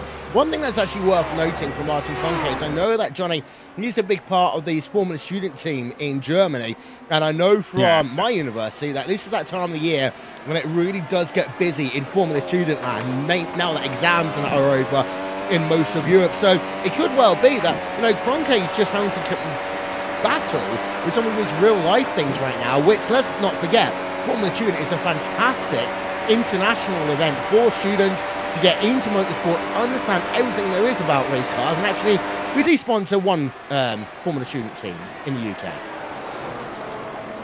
Yeah, well, education's always important, and who knows if it's to a job even in Formula One as an engineer for Martin Kroenke, although they would be looking at giving him a race drive the way he's been going in sim racing for sure. I think in the end, have you heard that stat where it's like 99.9% of junior athletes don't end up actually playing professional sport when they're older? Maybe that's the case for sim racing. Maybe you need that education.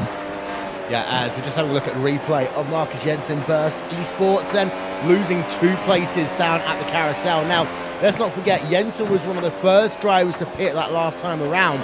And it shows, Jake, again, why sometimes you just have to ride it out. Because now he's in that window where he needs to make his second pit stop, arguably 4 or 5 laps before anyone else needs to. Exactly, and I think that Marcus Jensen only just getting to the halfway stage, 123.3 that last time by. That is compared to Josh Rogers, who was just in front of him, who did a 121.8. That's all you need to know, Will. Jensen's going to fall back. Piatella's waiting. Kevin Ellis Jr. is waiting. He's inside the top 10 right now, Will. He's having a stunning drive. He's just been the silent assassin, picking up positions whilst we've not been watching. But I think that Marcus Jensen is not on the prime strategy, but this is the point. He's at the point of no return. He has to commit to whatever decisions he's made. He went early to dive down onto the lane. That puts him in trouble, and only he can get him out of it. Yeah, people out of this event, by the way. David Williams is out. We didn't see what happened with him on that one, but it's just after he made himself a pit stop. Daniel Arndt Wensing is out. I believe they're involved in an incident together. Tommy Erskard out this event, past Gergis, like a parting turn. We saw Frank Shawhorse, the Tools, earlier on having a solo car issue up at turn number 3, and Daniel Bieder out of this event earlier on here today. Berryman has now fallen back from Martin Kroenke. Not by much, but by about 4 tenths of a second, Johnny. Yeah, exactly. These gaps are so critical, though, between all these drivers. If you're within DRS range, though, especially come pit stop time, it always puts a bit of pressure on the driver, because those pit stops, well, I don't want to talk about the next set of pit stops anyway, but they're going to come around lap 37 onwards towards the end of the event, if you can get that 20-lap stint done for that final stint. But if you can stay within DRS range, maybe even do the opposite of the driver ahead.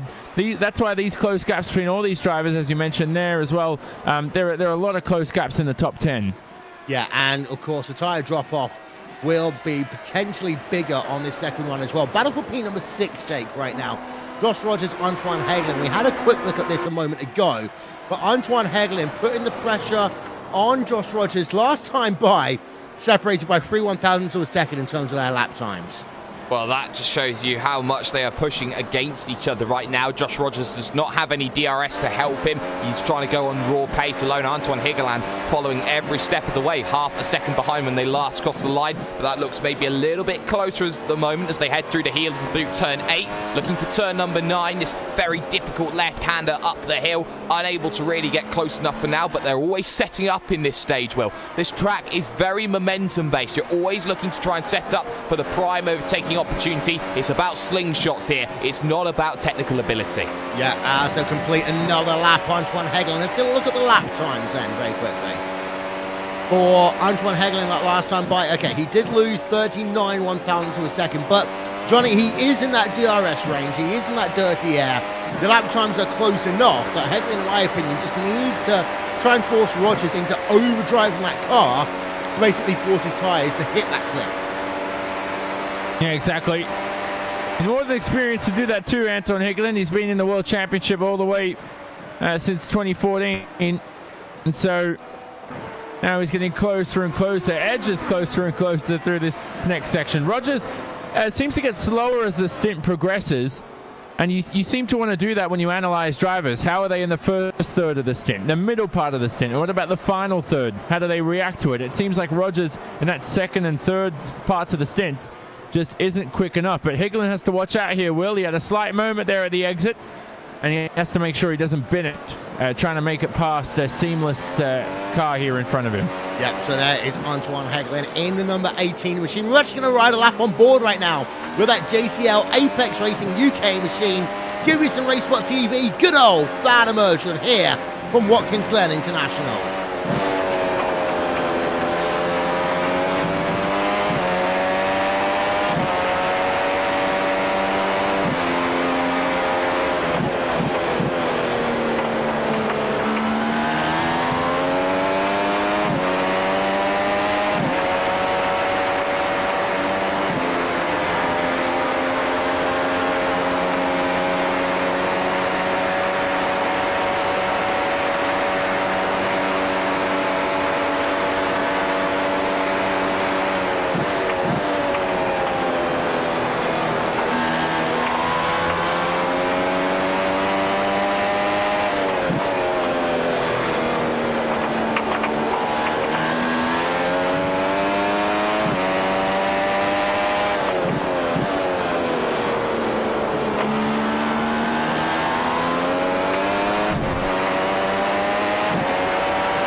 Sometimes passing can be a tough old game. As we just have a look then at Antoine Hegelen going up the hill. For those of you wanting to know what that was in kilometers an hour, by the way, divide by 5, multiply by 8 in your head. Do it as quickly as Antoine Hegelen. Actually, he's got a good run right now over Rogers. He's going to move himself to the inside, and he will get that one done. Complete. Hegelen up into P number 6 there, Jake. Yeah, easy move for Antoine Hegelen, and now he's got to work hard because it's a good 4 seconds. He's hemorrhaged now to Matt Backham, who is charging at the same pace, in fact, quicker than the leaders. He was the fastest man over that last lap. A lot of work to do then for Antoine Hegelen. Got a couple of good little battles going on. We've seen Ilka Harpler actually just now get past Jamie Fluke, that one for 11th. Ilka Harpler having a very, very solid run. Maybe some nice form we're seeing from Harpler after a year, maybe even 2 years, running around the top 20. Yeah, indeed. So having a look at Martin Piatello as well versus Marcus Jensen. Seems to be that we're looking at a lot of Burst Esports cars right now, Johnny, but for all the wrong reasons this afternoon. Oh, they're going to manage the tyres, so it's part of your job. It's not always easy. There's a number of things you can do for that. Driving style is always the biggest one. Setup always helps as well. When I overdo it, we see a driver into the pit lane, Marcus Jensen. So again, Burst Esport with the tyres deciding and electing to pit early. This will be a 23-lap stint to end the race. And I think Marcus Jensen could fall like a fly come the end of this event. But the good thing is he will make up a few positions here if he finds himself in clean air, Will. Yep, as he comes into his pit box now. 4 seconds out and away. 27.1 seconds then in terms of time from end to end. Back out onto the track he will go. Once again, here, Johnny, we have a situation where De Jong, very good at the start of a run. Hutu, better in the second half of a run. DRS should be available for Hutu next time around. And the thing is, if you're both drivers, you know that. De Jong knows he's weak towards the end of the stint, and Hutu knows he's strong. That gets into your head. Now, the difference is De Jong is one of the world's best drivers in general in the real world as well. He is quick, especially in rallycross as well. He's a real-life Red Bull rallycross driver. I don't know what's going to happen to that series well, anyway, I'm not going to talk about it too much. He finds himself onto the grass, though, Will. Have a look at that at the exit of turn 1. So pushing a little bit too hard. I think Hutu could creep in closer within half a second by the end of this long main straight here. Does he have DRS on? Yes, he does. Extra bonus for the red line driver. Whoa, he's having a look as well. That's how confident the Finn is. But he bounces off that same rev limiter, 212 miles an hour there, Jake, is as fast as Hutu can go.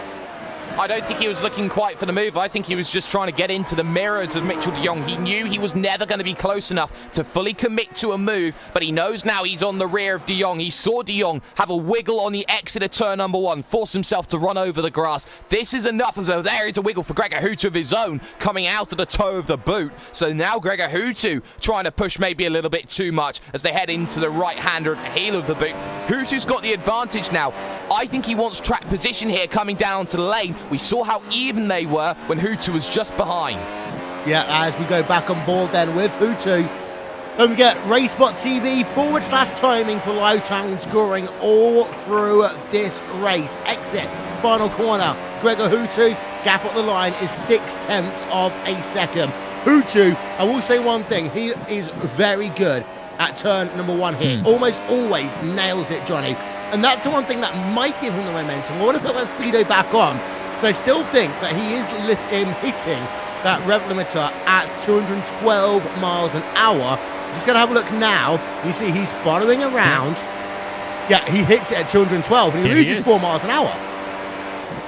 Yeah, wow, that's much more dramatic than I thought it was. So there's the RaceBot TV Speedo doing its work. The thing that's different this time, though, and I'm just looking at a complete opposite thing in my head there. Yeah, well, isn't that coming to our, that's our new merchandise thing, isn't it now? I've come up with the idea. It'll say race car on on each cheek. Point is back to Marty Piatella. What's happening now is Marty Piatella is extremely close to Kevin Ellis Jr. Kevin Ellis Jr. tries to keep it together. Piatella remains behind, though. I don't think he's going to make a move here. Back to my original point, finally. Hutu, Kroenke is 5 seconds behind the Finn. And so now, if he elects to do the opposite to de Jong and de Jong enters the pit lane, he can pit a lap later, lose a second, and then have that fresh rubber for the rest of the last stint. He couldn't do that last time round, Will, because Kroenke was within 1 second of the 5-time world champion. Yeah, so now, and also Huti's got the advantage because he's second in line. He can come on towards pit road whenever he wants to, and we know that how good Hutu is on an outlap as well. If we have a look at Marty Piatella in that battle with Kevin Ellis Jr. and Ilkka Harpala. Ilkka Harpala right now in P number 10. Good to see Orion Race Team running inside the top 10. Ilkka Harpala, one of the longest tenured drivers in the history of the iRacing World Championship Grand Prix Series, which dated back now to 2010. Up the hill then, Ilkka Harpala. Let's have a look at him as he gets himself very close within 2 car lengths then to Marty Piatella. And even though that DRS is on for Piatella, that is going to be Ilkka Harpala at least alongside Jake, and they're going to go side by side into the carousel. They are, and they'll stay side by side for the shoot. We've seen Hegeland run it around the outside, and maybe Harpala tries it, but he's not got the run that he needs off of the exit to make it work. Good defense there from Marty Piatella. He did very well against Ilkka Harpala, who's starting to struggle, and both of them starting to see Kevin Ellis Jr. walk away. Is there a good enough run for Harpala to have a look into the heel of the boot? No, there's not. So he's going to be stuck at least to turn number 1, if not turn number 5 once more. Yeah, Paul Elbrick, by the way, he is running in 21st place. He's having a little battle with Dion Verges, with the last driver inside of your top 20. There are 22 drivers right now circulating on track as Berryman on towards pit road, Jake. Yeah, and that's going to be crucial because he's going to try and look to get the undercut then on this final stint. Was stuck behind Martin Kroenke, maybe falling back by a few tenths of a second, was outside DRS range, but he's looking for his box right now. He hits it, he's perfect. Up and down on the jacks he will go, and out and away once more. He's got to force Martin Kroenke now to go early. If they force Kroenke to go early, they may force Hutu and de Jong to go early as well. Yeah, so Berryman then comes on pit road, comes out of pit road, and his pit stop time is 3.8 seconds, 26.9 end-to-end on the lane. He's actually also got himself a nice 5-second advantage, 5 seconds behind Yalvaz, so he shouldn't hit traffic early on in this run there, Johnny. Yeah, exactly. Traffic's such a critical aspect here. Look as well. Jamie flew close behind. Oh, the lead as well. I'm having a quick at those drivers coming in. There's battles going all over the place. This is that range we're talking about, Will, now. As everybody comes in, this is where you want to pit on lap 37. Okay. De Jong is in. Hutu does the opposite. Yep, so then we have got ourselves Mitchell de Jong on pit road. Kroenke is going to come in as well. So Kawanda will come in 1 lap earlier. And Hutu had the opportunity then to react, and he didn't. De Jong is going to drive it on pit road into his stall. Here he goes then. Second pit stop of the day. Nicely in. Actually, it's not that good. It's 4.5 there for Mitchell de Jong. And in a game when the gap was half a second, that is actually a very slow pit stop there for that Kawanda Simsport team.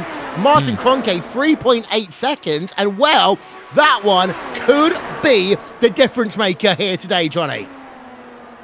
Yeah, exactly. Now, the thing is, he is going to have fresher rubber or this outlap. I know the tires have to get up to temperature, but that's not going to matter. The freshness of those Pirelli rubbers is critical. Kroenke, though, he's very close to Peter Berryman here. They're alongside each other heading into the carousel. Now into turn 6. Here they go. And it looks like Peter Berryman will find his way behind the German, and he will not find a way past. But back to Hutu. Will he pit this lap round? Will I think he has to do it soon enough.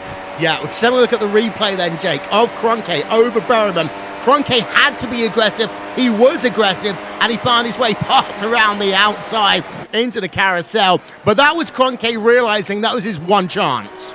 It was his one chance, such that, let's get some words out, just as is Gregor Hutu right now, who is down on the lane, looking to make the final stop, the perfect stop that gets himself going. Backham stays out once more. He's looking to be uber aggressive. Hutu hits his box. He's looking for that time. Here comes Mitchell de Jong, though, looking for turn number 1. No surprises, de Jong leads. No surprises, Hutu's behind, but Hutu's got rubber. Hutu can chase. Yeah, 1 lap difference, and the gap is up to 1.8.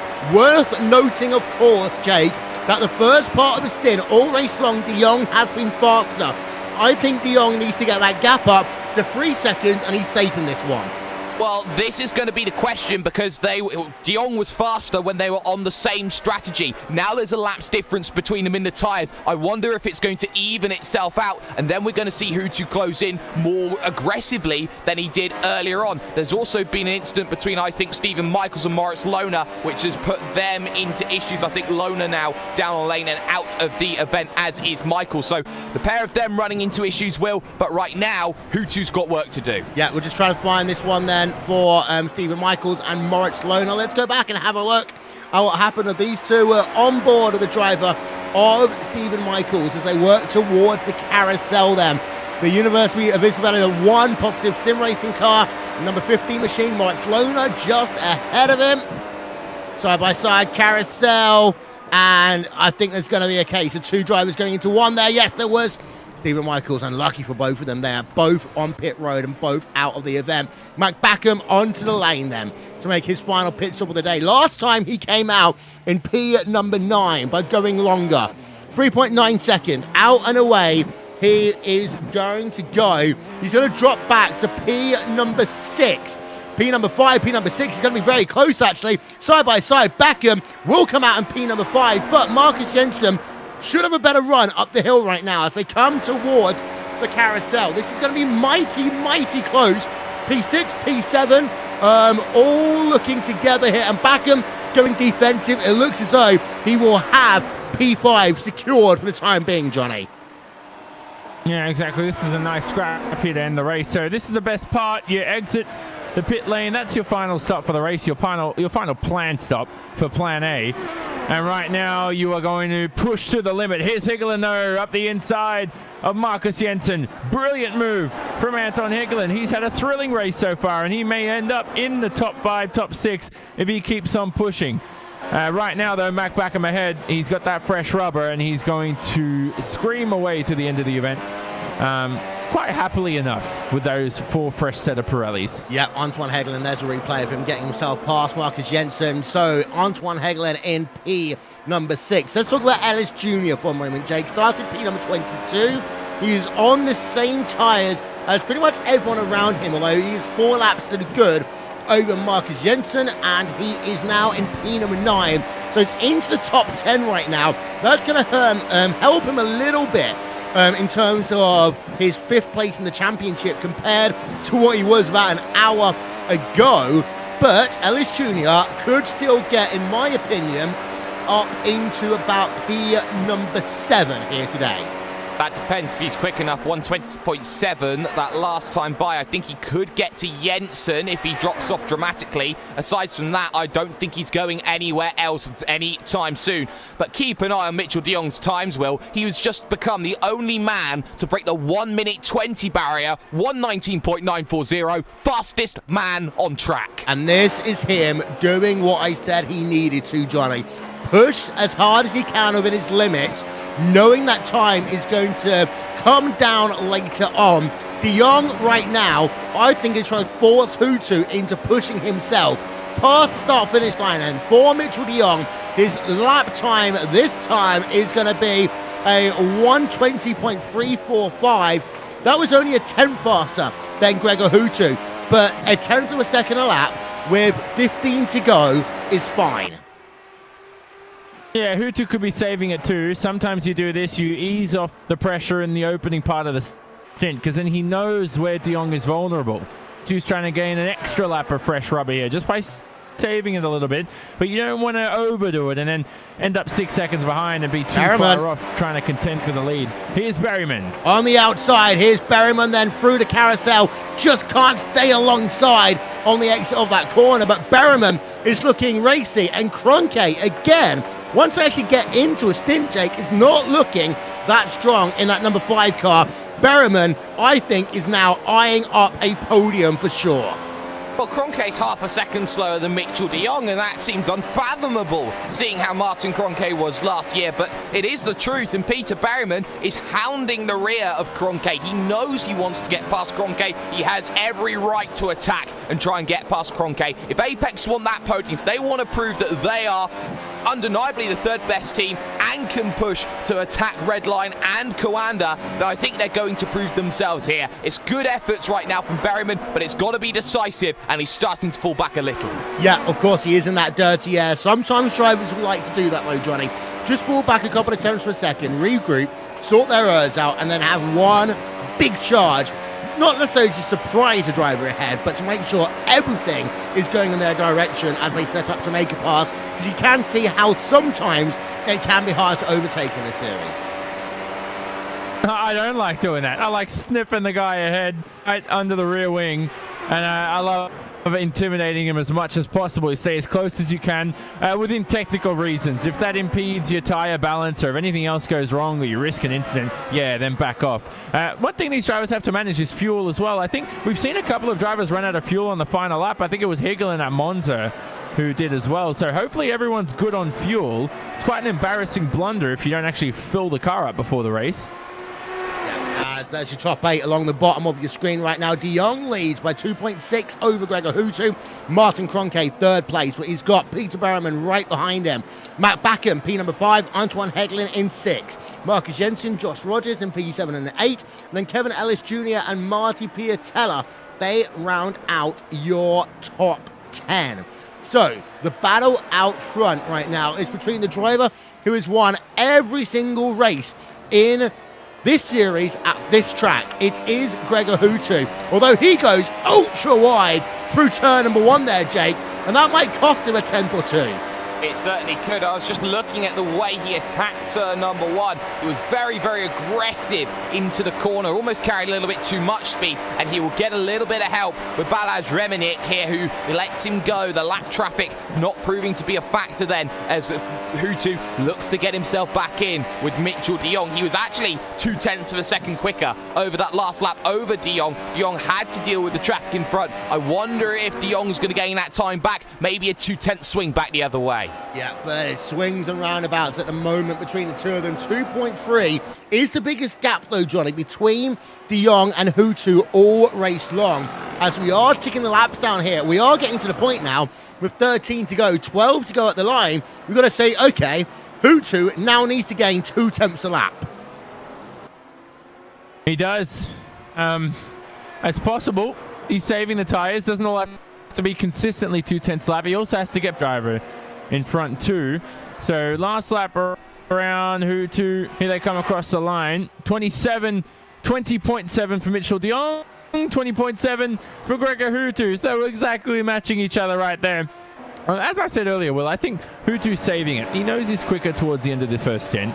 And if he can get it done, this will be a great victory if he can indeed pass de Jong, because he hasn't tested much for this round either. Yeah, as we have a look at Jensen versus Rogers, two teammates. Burst Esports P7, P8 on track. Rogers is on 4-lap newer tyres, so we should suspect this one, Jake, to be pretty easy when Rogers hits that DRS button any moment now. Well, Josh Rogers knows he's got to get through, and look at that. The easiest lift in the world is the one where he gets past his own teammate. Jensen knows he's slower. He allows Josh Rogers to escape. Why, you ask? Berriman's because Kevin past. Ellis Jr. is there, and Peter Berriman, actually, yes, he does get past Martin Kroenke. Crucial for the podium and the championship as well. Great move into the chute. Yep, so that time he did hold it on the outside, Jake, into the carousel, and that gave him the inside line into turn number 6. And we've seen drivers try that one all day long. You don't necessarily have to be the best driver as you come through the carousel, but you've got to be able to hold it there. And that is what Peter Berriman did. Got himself alongside. You can see he's about half a car length back in towards turn number 6. But then, just has the inside line, can take his own apex, and he's now in a podium position. He is, and Martin Kroenke is struggling with the dirty air through turn number 9. He was desperate to get the power on, he just couldn't, and as such, he was dropping back, and that just allows Berriman that opportunity to try and pull away. And Berriman will be so difficult to get past, Will, because he will be on that low downforce setup, the one that is going to allow him the opportunity to try and just hit that high speed, 328 kilometers an hour against the 320 that's there for Peter Berriman. There was draft and DRS for Kroenke, but Kroenke did not have much to fight back. 8Ks, that's nothing at all. No, it's not. As de Jong has lost time to Hutu 2 laps of the last 3. But it's not at a rate that I would say is enough as we come to 10 to go next time by. So, Hutu has really got to start hounding laps in, as I say. 2 tenths of a second a lap. I mean, he might get a bit of help at the end, Johnny, with DRS and ERS working in harmony if he does try to make the pass.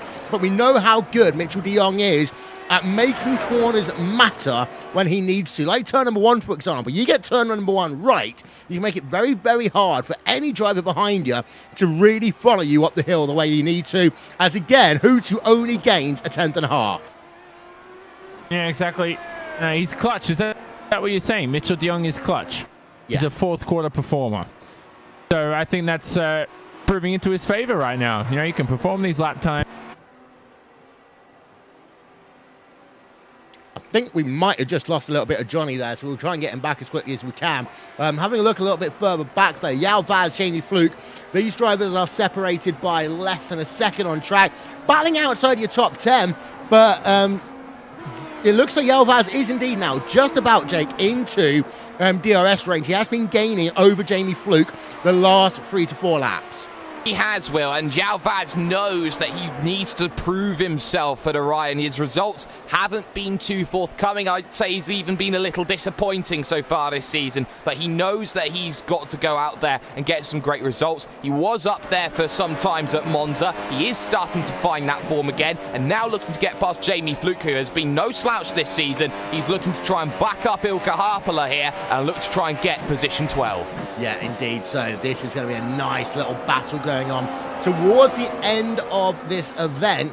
I'm keeping an eye out, and it's still Hutu. He's outside of 2 seconds over Mitchell de Jong. That's one thing that we need to keep an eye out on. How long will it take for Hutu to break into that 2-second window? Well, now he's officially just done it with 9 laps to go in this event. 1.9 seconds. He gained almost 2 tenths that last time by. As Johnny, now he's really got to make use of that 1 lap better tyres.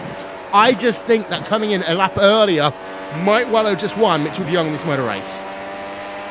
Yeah, exactly. And you have to think about it. What if Hoot came 1 lap earlier? Would he have undercut Mitchell de Jong? Yeah, that's the question as well. You can prove in the play, but then if he does indeed do that and he starts to break for the final corner and land and he notices, oh, wait a second, De Jong's going in.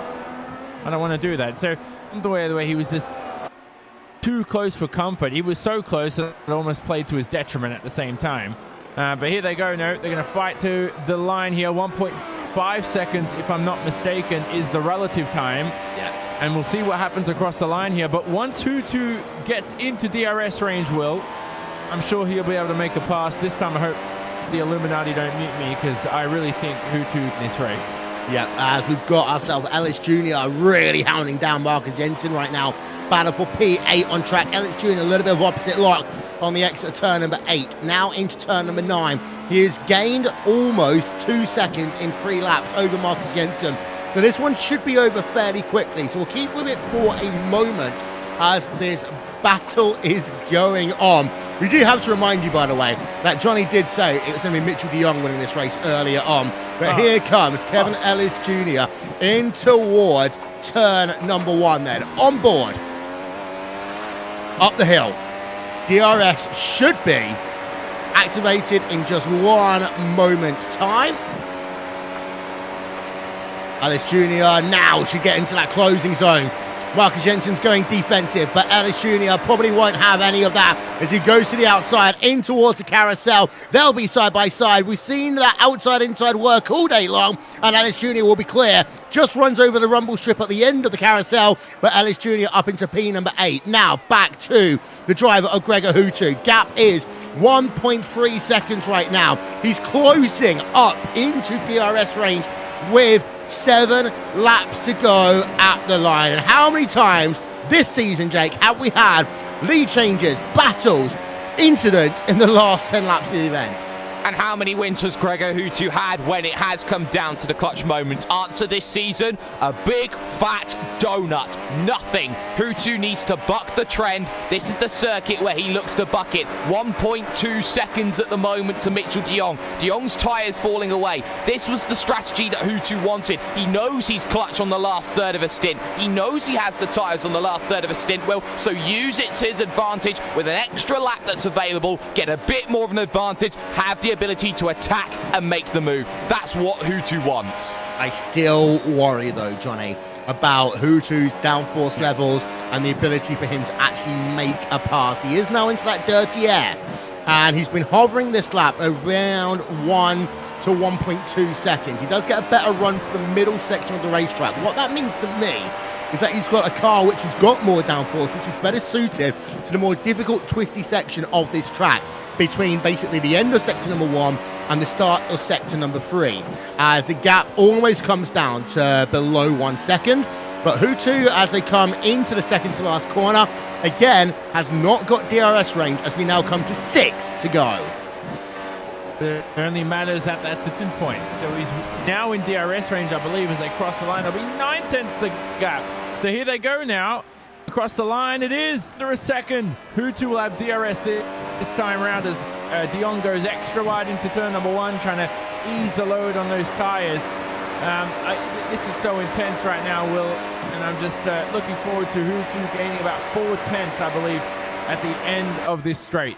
Yep, here we are then having a look at Gregor Hutu. Let's get that speedo graphic up for you. And he hit 205 there. He only gained a couple attempts of a second. You can get a social list, by the way, /RaceBlog.tv at RaceBlog.tv on the Twitter machine, as we're staying with Gregor Hutu for the moment. 5.5 laps to go in this event. Now we're going to see if the driver of Mitchell de Jong is a potential iRacing world champion of the Grand Prix Series, Jake, because if he can win this race and hold on, I think that you've got a bit of circle around him as future champion.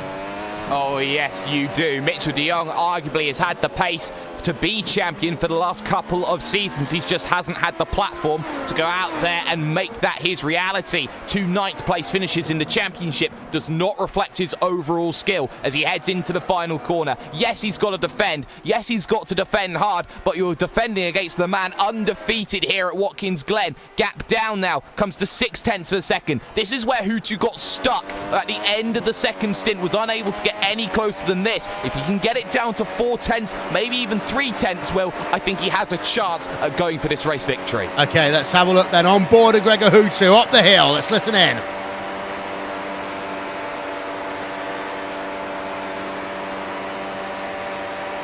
Maybe he's saving some urge, Johnny, because that was not fast up the hill. That's what I was about to mention, was that these drivers elect to use manual ERS deployment, others elect to use auto, depending on what suits them the best. And Hutu right now, you better hope it be manual, because you want to elect where to use all that power at different parts of the circuit. Here's Hutu though, this is the closest he's been throughout this final stint. Yeah, gap is 0.4 of a second right now. We stay on board then with Gregor Hutu as they work themselves through these final tricky corners on this lap. Bit of opposite lock then for Gregor Hutu. That's going to cost him 1/10 of a second, meaning that he might have to wait another lap. In fact, it costs him 0.2 of a second. That one little mistake. 4 laps to go, just over 12, 13 miles here at Watkins Glen, the 6th round of the championship. Run through turn number 1. Good for both drivers. I'd say Hutu got a little bit better between the two of them as they come up the hill. Hutu then, he's basically trying to straight line the corner as much as possible to get as much of that draft. And here comes DRS deployment. He closes up all the way to the top, and he's within a car length but cannot do anything as they come into the carousel. And in fact, sliding through the carousel a little bit there is the driver of Mitchell de Jong. But now the gap is at 0.3 of a second, and Jake, now it's just about who blinks first. Well, the question becomes also, can Gregor Hutu stay within the dirty air? Can he stay within a gap where he is able to attack? That's something else. And you can see he pokes his nose out as he heads to the hill. I'm in your mirrors. I can get past you. Watch out, Mitchell. I am charging. Through turn number 9, then the pair will come along. This is where dirty air does become a major factor, and that's not bad for Gregor Hutu at all. You'll see that gap start to open, Will, but the opportunity knocks at turn 5. That carousel, it's the prime overtaking opportunity. If you can't make a move there, Will, if you can't get alongside, you can't have a chance. Yeah, gap at the line, 0.4 of a second. This is as close as Hutu's been. Through turn number 1. Title line taken again by Gregor Hutu to basically get that car turned as quickly as possible. Up the hill, gap is just about 4.5 of a second. Hutu had a bit of a moment like Frank Shorthorse when he gets that car very loose over the compression. But here he comes again. Not able to get close enough, Johnny. I'll step in on this one, Will. I don't think he was good enough. I think that he was saving a little bit of ERS there because he wasn't able to get close enough. I think he needs to get himself a prime overtaking opportunity. I think he needs to be within 0.3 to make it a guarantee. Yeah, okay then, so here we are. 2.5 laps to go in the 6th round of the iRacing World Championship Grand Prix Series, and this one could clearly be something special.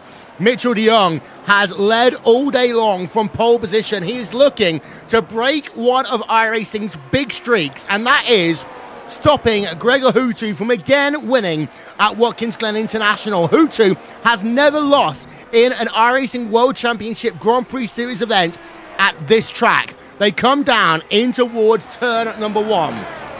2 laps to go as they now start to work themselves up the hill.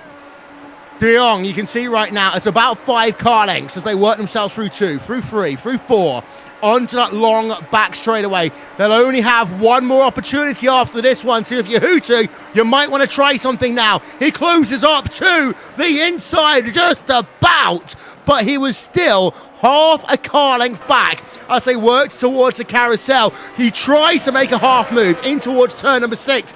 Desperation mode now, almost kicking in for Gregor Hutu. He knows that he's almost had his streak about to end, drives it down into toe corner. Jake, this is going to come down to the final lap. Gregor Hutu was caught in 2 minds. He did not know whether to go for that move or not. He was a little bit too far back. He went to attempt it. Wait, I'm too far back. I don't want to get involved in another incident with a Coanda Sim Sport vehicle. He stayed back. He's now got one final chance to make that move, unless he goes for some banzai attempts or Mitchell de Jong makes a mistake. The white flag will come out at Watkins Glen. Showdown between Mitchell de Jong, the American, and the Finn, the 5-time champion Gregor Hutu. Okay then, we've got 11 corners to settle this one between Mitchell de Jong and Gregor Hutu, and what a battle it has been so far. Hutu closing up again. He has not been this close through turn number 1, but lost a little bit. As we have a look at the graphic, it is 4 tenths of a second. If you've got anything left in reserve for Gregor Hutu, now is the time to use it. He's going to try and go round to the outside, and that's one that I don't think the driver of de Jong was looking for, because this could well give it to Gregor Hutu. Has he got the inside line? No. He's going to try the outside line into turn number 6. These two are so close. It is finger tight between them. There is lap traffic ahead, but I don't know if it's going to come into play. Hutu trying the outside now of every single corner. Realistically, he's got one more opportunity, and it will be into this one. He's going to have to defend that inside line, and he's not going to do so. They made contact between the two of them, and it's going to be Gregor Hutu with just 4 corners to go, taking the race lead there. That is the reason why he's a 5-time champion. There's nothing that Mitchell de Jong can do. There's no overtaking zones here to the end of the race, and Gregor Hutu will come out the final corner, and he is still undefeated at Watkins Glen International. What a move there by Hutu, and that proves why he is one of sim racing's absolute best. And coming out of toe corner, I was thinking, if you're de Jong, you've got to defend that inside line. We go back on board and show you this one again with Gregor Hutu, outside line into toe corner, but what it did, it gave him the opportunity to take the tighter apex out the corner, get onto the power a little bit earlier. You can see it's the kind of indie line then, and Hootu's like, I'll go down the inside. The two do make contact. That must be said, the two did make contact, as we're going to show you now. And we're going to wonder whether Mitchell de Jong thinks that maybe it was a bit of an aggressive move. But the last lap of a motor race, you've always got to try and make that aggressive move if you think you can do it cleanly. Here we are then, going to stop it right about here. And that is the contact between the two of them. It wasn't much. I mean, it was literal wheel-to-wheel racing between the two of them. But at the end of it all, Gregor Hutu wins here at Watkins Glen International. And that one, Johnny, was fantastic. What a fantastic finish to the final lap of the event. Gregor Hutu's first victory since Nürburgring 2016, the penultimate round of that season. He now comes into 2018 with extra points to his name, and he's making a challenge for that championship. But talk about this race again. He's undefeated at Watkins Glen, like you say, Will. He played it to perfection. Mr. 5-time, Mr. Perfect. Well, he had to wait until just 4 corners to go to make the move, but he did so, Jake. And well, yes, there was a bit of contact between himself and de Jong, but the thing is, de Jong could have been more defensive there. He certainly could have been. He could have gone to the inside, but de Jong's thinking, I think there, Will, was, okay, I can hold it on the outside of Hutu here because the inside is an off-camber left-hander for the next corner. You can't hold it around the outside at turn number 9. I think he tried to hedge his bets and say, I can still hold it around the outside of Gregor Hutu here at 8, and I'll have the inside for 9 and make that move. That didn't work out. There was a bit of contact. Gregor Hutu at every single point during that corner, despite the contact, still left a 1 car's width for Mitchell de Jong to get back onto. He would have still been side by side if it wasn't for the fact that he did put 2 tyres on the grass on the exit of turn number 8, and that was what sealed the deal for Gregor Hutu. That is why Gregor Hutu is a 5-time champion and undefeated still at Watkins Glen. Yeah, and I will say one thing as well, is that one thing that he could have done there, de Jong, is almost gave him the inside line and taken a wider apex into that corner that would have given him better drive in towards turn number 9. I think actually what what de Jong did was actually the worst of all the 3 opportunities he had, because being in the middle of the racetrack, it means he's still got the tight apex into the corner. You don't really get to release the wheel properly. No, you don't, Will. And I think that Mitchell de Jong, he's still young. He's still early 20s right now, really early 20s. He's still got a number of years left in his career to go and learn. And it doesn't matter if it's sim racing, real racing, or the other part. He uses that as experience. He's let this one get away today. For Gregor Hutu, he'll feel like it's redemption from Phillip Island. But for Mitchell de Jong, that is one big, big mistake to lose that race victory. 6 vital points as well, especially when Mac Backham had a very good recovery drive today to 5th place. Let's have a look at your results.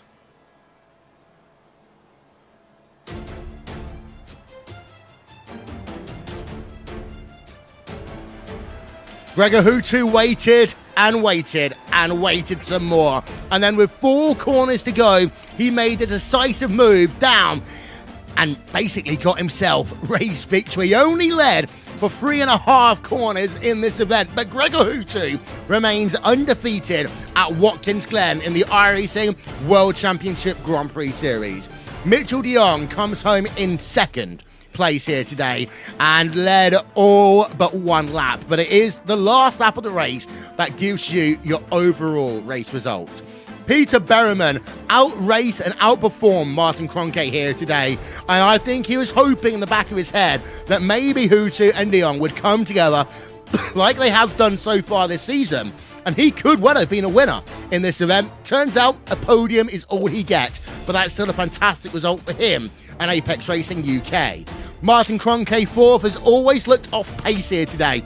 From the start of the run to the end, he was trying to hold on, it seems, the majority of it, and overworked his tyres and got to a point he was losing time hand on foot. Mac Backham, he qualified in P number 9, and he had to drive for the field a number of times, but made big moves when he needed to and comes home in P number 5.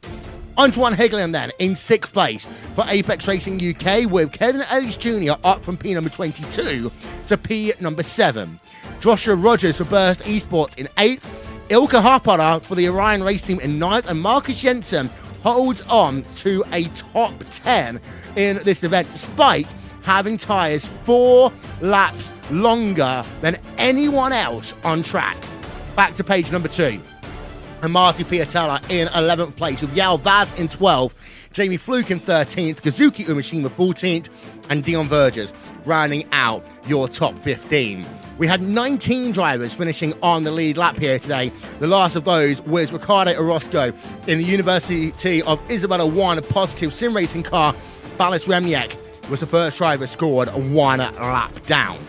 Then you've got your retirees. Stephen Michaels and Mark Sloan had a crash down into turn number 6. Tommy Erskard out of the event, as was Pash Gerges, David Williams, Daniel Arndt Wenzing, Michael Partington. Frank Shaw also had a crash, a scary, weird crash down at turn number 3 and 4. And Daniel Beder, the first driver out today in that number 29 machine, finishing in 29th. We're going to take a quick break then. Post-race coverage next here on RaceBot TV.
Oh my word, what a race once again in the iRacing World Championship Grand Prix Series. What a race that came down to the final lap with just 4 corners to go. Unbelievable event we had here today. Gregor Hutu, he only led, as I said, 3.5 of those corners all race long, but he does come home with the race victory. We're going to show you that final lap one more time then, as we have a look. Hopefully, on board then with the driver of Gregor Hutu. Let's listen in.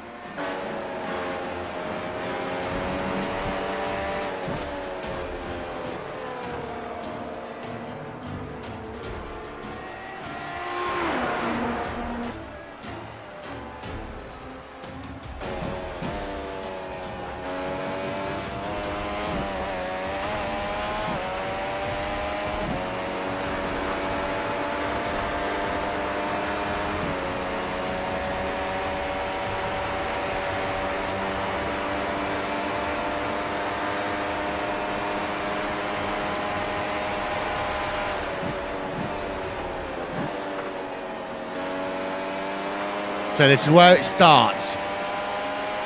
Hutu tries the outside in towards turn number 6. You can make the outside move then in turn 6, but just couldn't get the arc he needed. Then de Jong starts going ultra defensive. Closes the door, makes sure that Hutu had to go long and high into toe corner.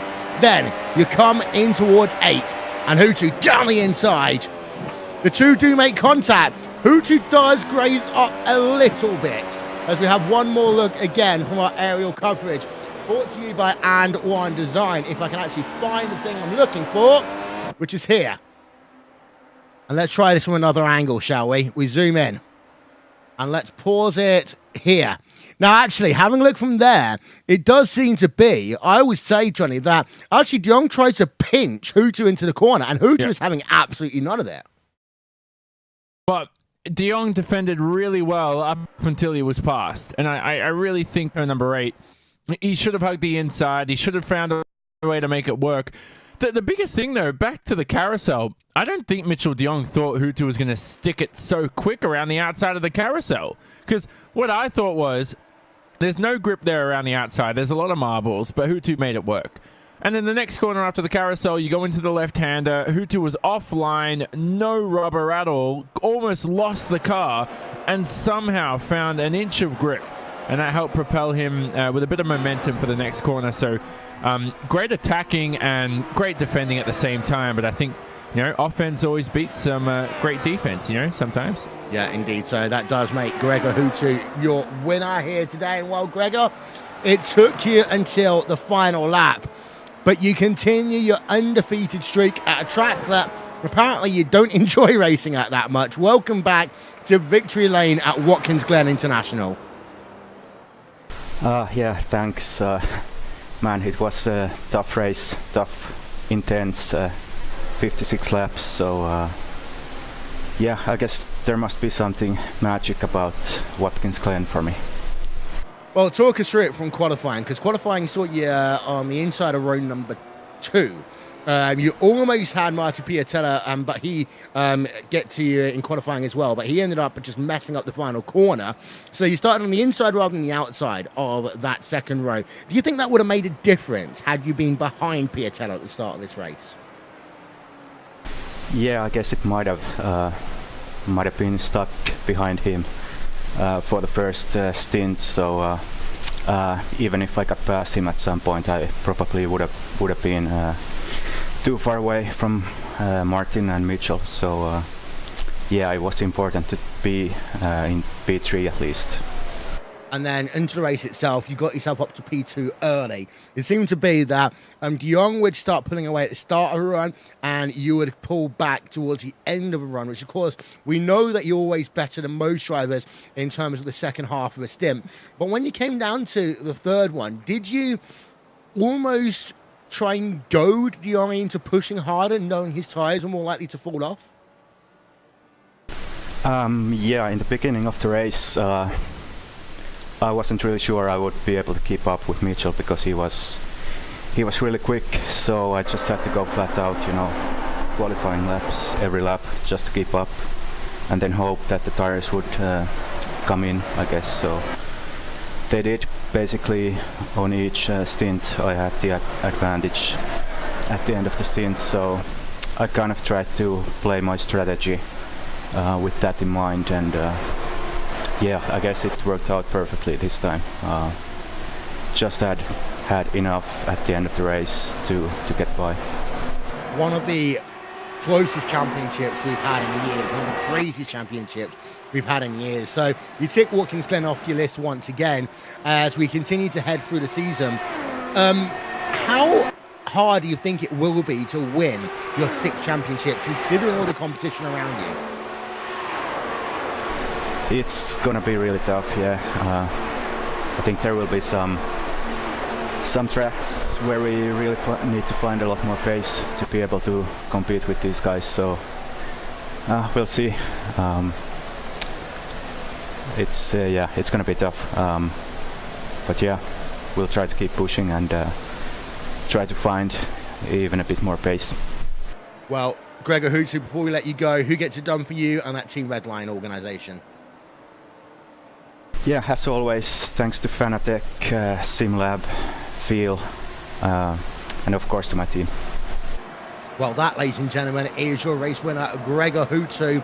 And the thing is, again, we knew, Jake, that he was a driver who was making that second half of the stint work. I mean, that's not a surprise. This is what Gregor Hutu does. I think that De Jong was just caught still, in my opinion, by surprise towards the end. And I think that also, you've got to remember that one lap didn't make all the difference. But what it did do, I think, is it just gave Hutu that ability to stick that car on the inside into 8 and say, okay, should work.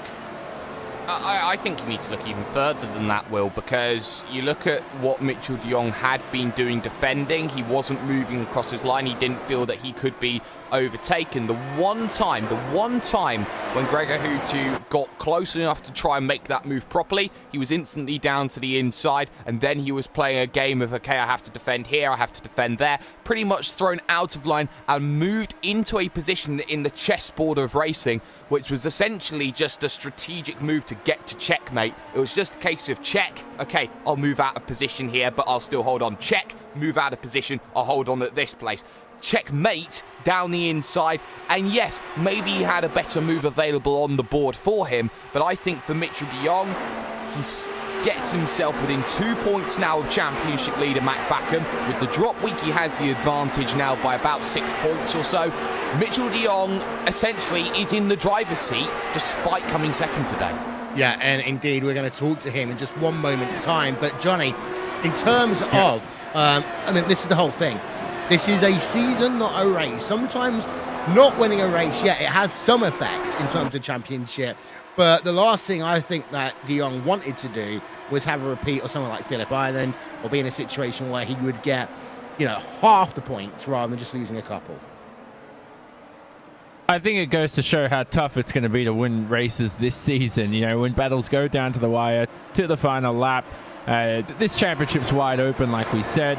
Improved drivers are challenging for the title, as well as a repeat of the typical champions you see in the everyday. But Mitchell de Jong now ready to speak.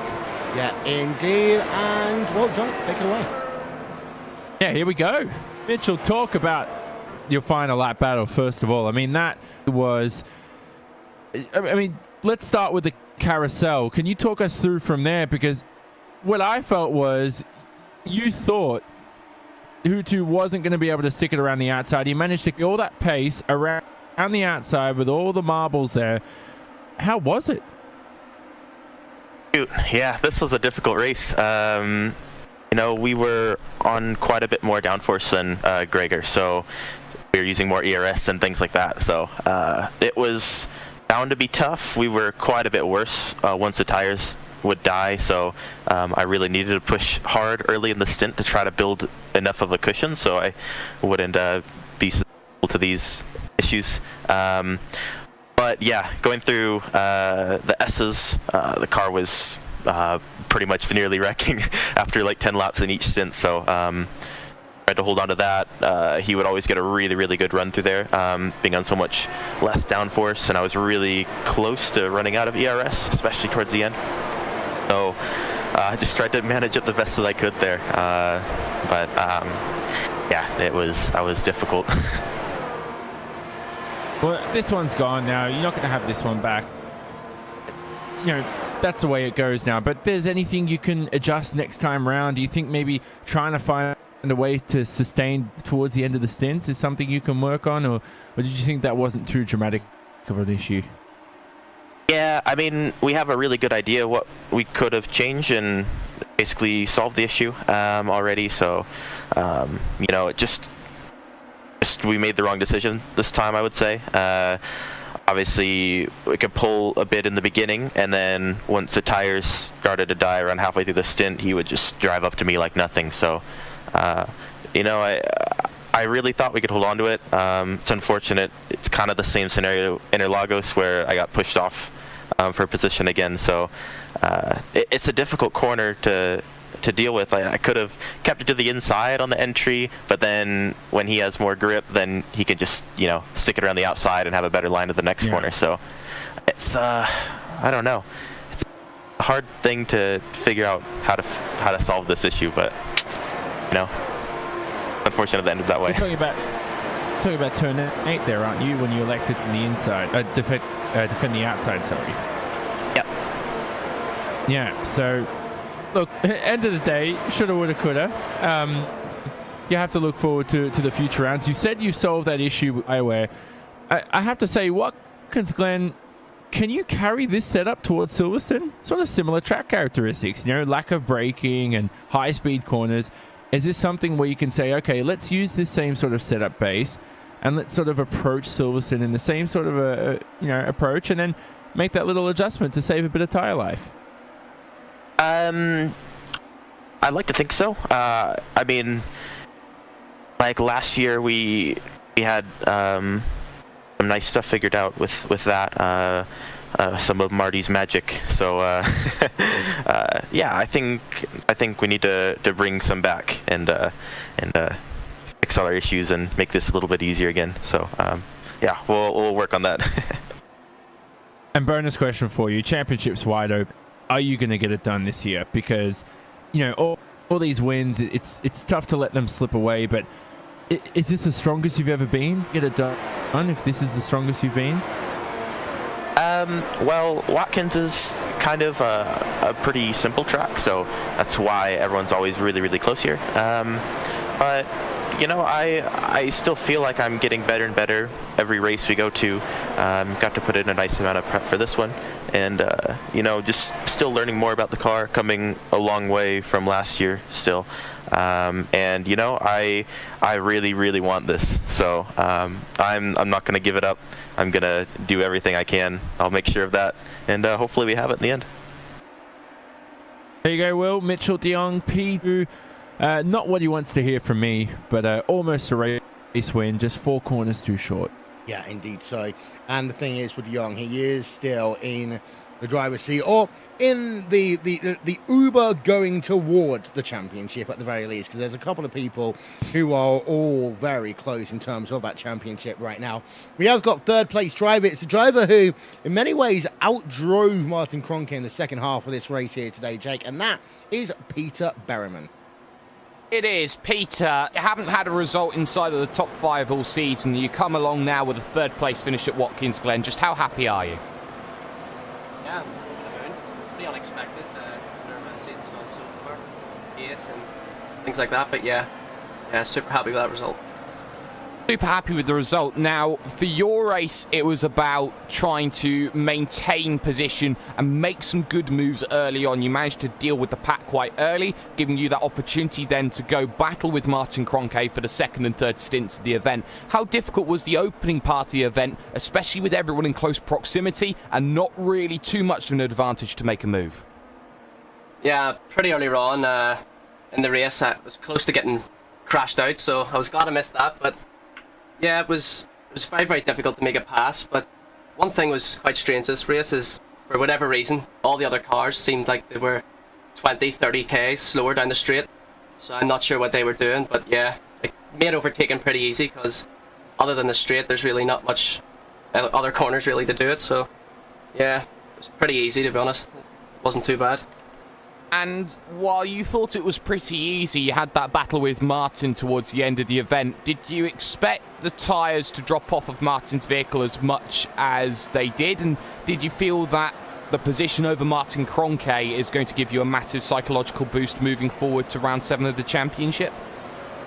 I was pretty surprised that I was even near Kroenke at all. Earlier on in the race, I was a good few seconds behind, so I didn't really expect to go. I didn't expect those guys to go as far as they did in the pit stops, which really saved my race. The fact that they went so long, I got DRS and was able to hang on for a bit, but the further we went, the more I sort of built up a bit of confidence that I could pass him. And the last stint, I was very surprised that I felt he was holding me up, and I ended up going for the move. Silverstone, next time out, a pseudo home race for you. How are you feeling? I dislike that track very much, so yeah. Not feeling too good there. I don't really have the strongest pace usually, but I know a few of my teammates like that track and they're very strong there, so I'm sure we'll drag each other along. Well, before we let you go, shout out to sponsors for the boys back at Apex. Yep, shout out to JCL, Leo Budner, Simputers and SDK Gaming, and of course all the guys in the team. We've been putting in a lot of hard work, and it's finally, I think everyone could say that it's starting to show, and yep. On to Silverstone, hopefully we can have another strong result. Thanks to you guys as well. Keith Berryman then making it back-to-back podiums for Apex Racing UK in consecutive races, Will, moves him up a little bit closer now to Kevin Ellis Jr., P6 in the championship. Indeed so. And rounding out your top 5 here today is Mac Backham. Came into this event as the championship leader. And, well, Mac, it's not been the best race you've had this season. But in terms of having to move up positions, you've got to argue you did a pretty good job. Yeah, it was, I would have liked to be higher up, of course. I just dropped the ball again in qualifying. It was so much slower than Mitchell and Martin on the same set, obviously. There's no excuse to be that far off. I think it was almost 6/10 to Mitchell also on a pretty easy track. But yeah, and then I had a pretty good launch, and I got spun around almost a little bit in the carousel, and I dropped a few positions, and yeah, I think my pace overall was good, so overtaking wasn't too bad. I think I was around 10 seconds back at the first pit stop, and then in the end I'm also 10 seconds back. So I think maybe if I get my qualifying sorted, or maybe take it a bit more easy on lap 1, maybe I could overcome those things a bit easier and fight up front again. But yeah, all in all, I'll take today, because after qualifying I was really not feeling it. So P5 is not too bad in the end, I guess. How frustrated were you when you came out of the pits at the end of your first pit stop and you're back in P number 9, just because of the fact you went 1 lap longer than most other people around you? Oh, no problem. I knew that was going to happen. I was talking to Jörn, who was responding to me, and it was my decision to go 2 laps longer. And I know that if I'm on 2 lap stretcher tires, I'm going to be quite a bit faster than the people who were ahead of me. So again, overtaking them wasn't really that big of an issue. I think I got by the 3 or 4 of them in like 3 or 4 laps, so that really didn't cost me anything. Well, next time out is going to be Silverstone. In terms of the track, you've kind of been good there a few times in the past, not just of course in this, but in some other series as well. But how much are you looking forward to that track in 14 days time?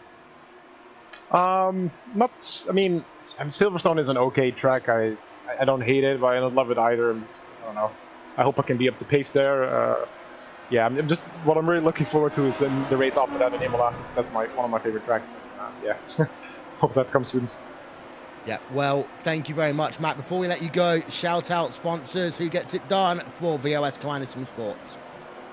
Yeah, I just want to thank our partners. So Virtual Racing School, Huizingveld, SimQuip JRT, Under Design, FinTech, and you guys for the broadcast, of course, and obviously my teammates for the help in preparation, and our spotters. It was awesome today. Well, thank you very much to Matt Backham. In terms of the championship as it stands right now, Jake, 2 points between Backham and De Jong, and Gregor Hutu stands at 414 points. My mental math isn't working right now, but I make that 18 points between Gregor Hutu and Matt Backham. Yes, I do, and of course the drop week coming into play as well means that they are all a lot closer than that as well. It's weird to feel that Martin Kroenke is maybe dropping a little bit further behind than normally he does. But this is a championship that is going any one of 4 ways at the moment. And to think, Will, that at the next round at Silverstone, we mark the halfway stage in the championship. A championship which arguably will go down as one of the greatest championships of all time. 2011, if things stay like this, eat your heart out. Yeah, but of course, Johnny, first half of the season's been good. We're now into that middle part of the season, and that normally is where we sort the wheat from the chaff. But what we do need to think about in terms of Silverstone is sector number 1 there. It's pretty much flat out until you get to Stowe Corner. So there is always the risk of a huge crash through the likes of Cops Corner, Maggot and Beckett. Yeah, exactly. I mean, the Silverstone's such a great circuit in the drive. You know, Stowe's one of my favorite corners in motorsport. And throw it into the corner, just try and make the front end eat into the apex, and once you do that, you then travel along to Vale and Club and the rest of the circuit as well. But you talk about Maggots and Beckett's as well, that first sector, that's where you'll start to see the field form up, and if they're not, you could see some incidents side by side. You don't want any drivers, as Jake said, eating their hearts out. Talking about eating hearts out, if I look at live timing correctly, Will, nobody one-stop today. Yep, so you don't need to eat a shirt. I need to check on Balis Remniak just to be sure. And he was out of the race, wasn't yeah, he was out. So he did only do one stop. In fact, a number of people only did one stop today, technically, Johnny. But we'll talk to the lawyers about that one afterwards. Before we go, ladies and gentlemen, of course, these are the upcoming rounds of the iRacing World Championship Grand Prix Series. Silverstone in 2 weeks' time. Then Imola, July 7th. Zandvoort on July 21st. Indianapolis, August 25th. Suzuka, Nürburgring, Spa-Francorchamps, and then Circuit of the Americas. Well, that rounds out your championships. 14 rounds, and 6 of them are in the books. Before we go, I want to give a shout out to our friends and sponsors, the people that get all the hard work done for us behind the scenes. Of course, Mr. Hugo Louise, all the work he does, and Istvan Balau for TrackCams22.com. Andres Warner and One Design for your overlay design. Development by Simon Grossman and AppEngineering.com. Live timing and scoring by Nick Thisson for RaceWorld.tv live timing. Of course, you can catch the report of this race on iRacing News and check out the Sim Racing Observer from development from the iRacing World Championship Grand Prix Series. And Johnny Simone sits down with drivers from throughout iRacing in the Simone Racing Report. There's one thing we haven't yet talked about, and it is the fact the Coanda streak is broken. And it was always going to be at Watkins Glen International one driver who would have the opportunity to do that, and that was the driver of Gregor Hutu. He is again undefeated when we come to New York. When one more time, it is congratulations to Gregor Hutu at Watkins Glen, and good afternoon and good night from Watkins Glen. I'm Will Vincent. Those two guys have been Jake Sperry and Jonathan Simone. We'll talk to you all soon. Thank you for being a part of the iRacing World Championship Grand Prix Series. Silverstone is in 2 weeks' time, and we hope to see you then. Goodbye.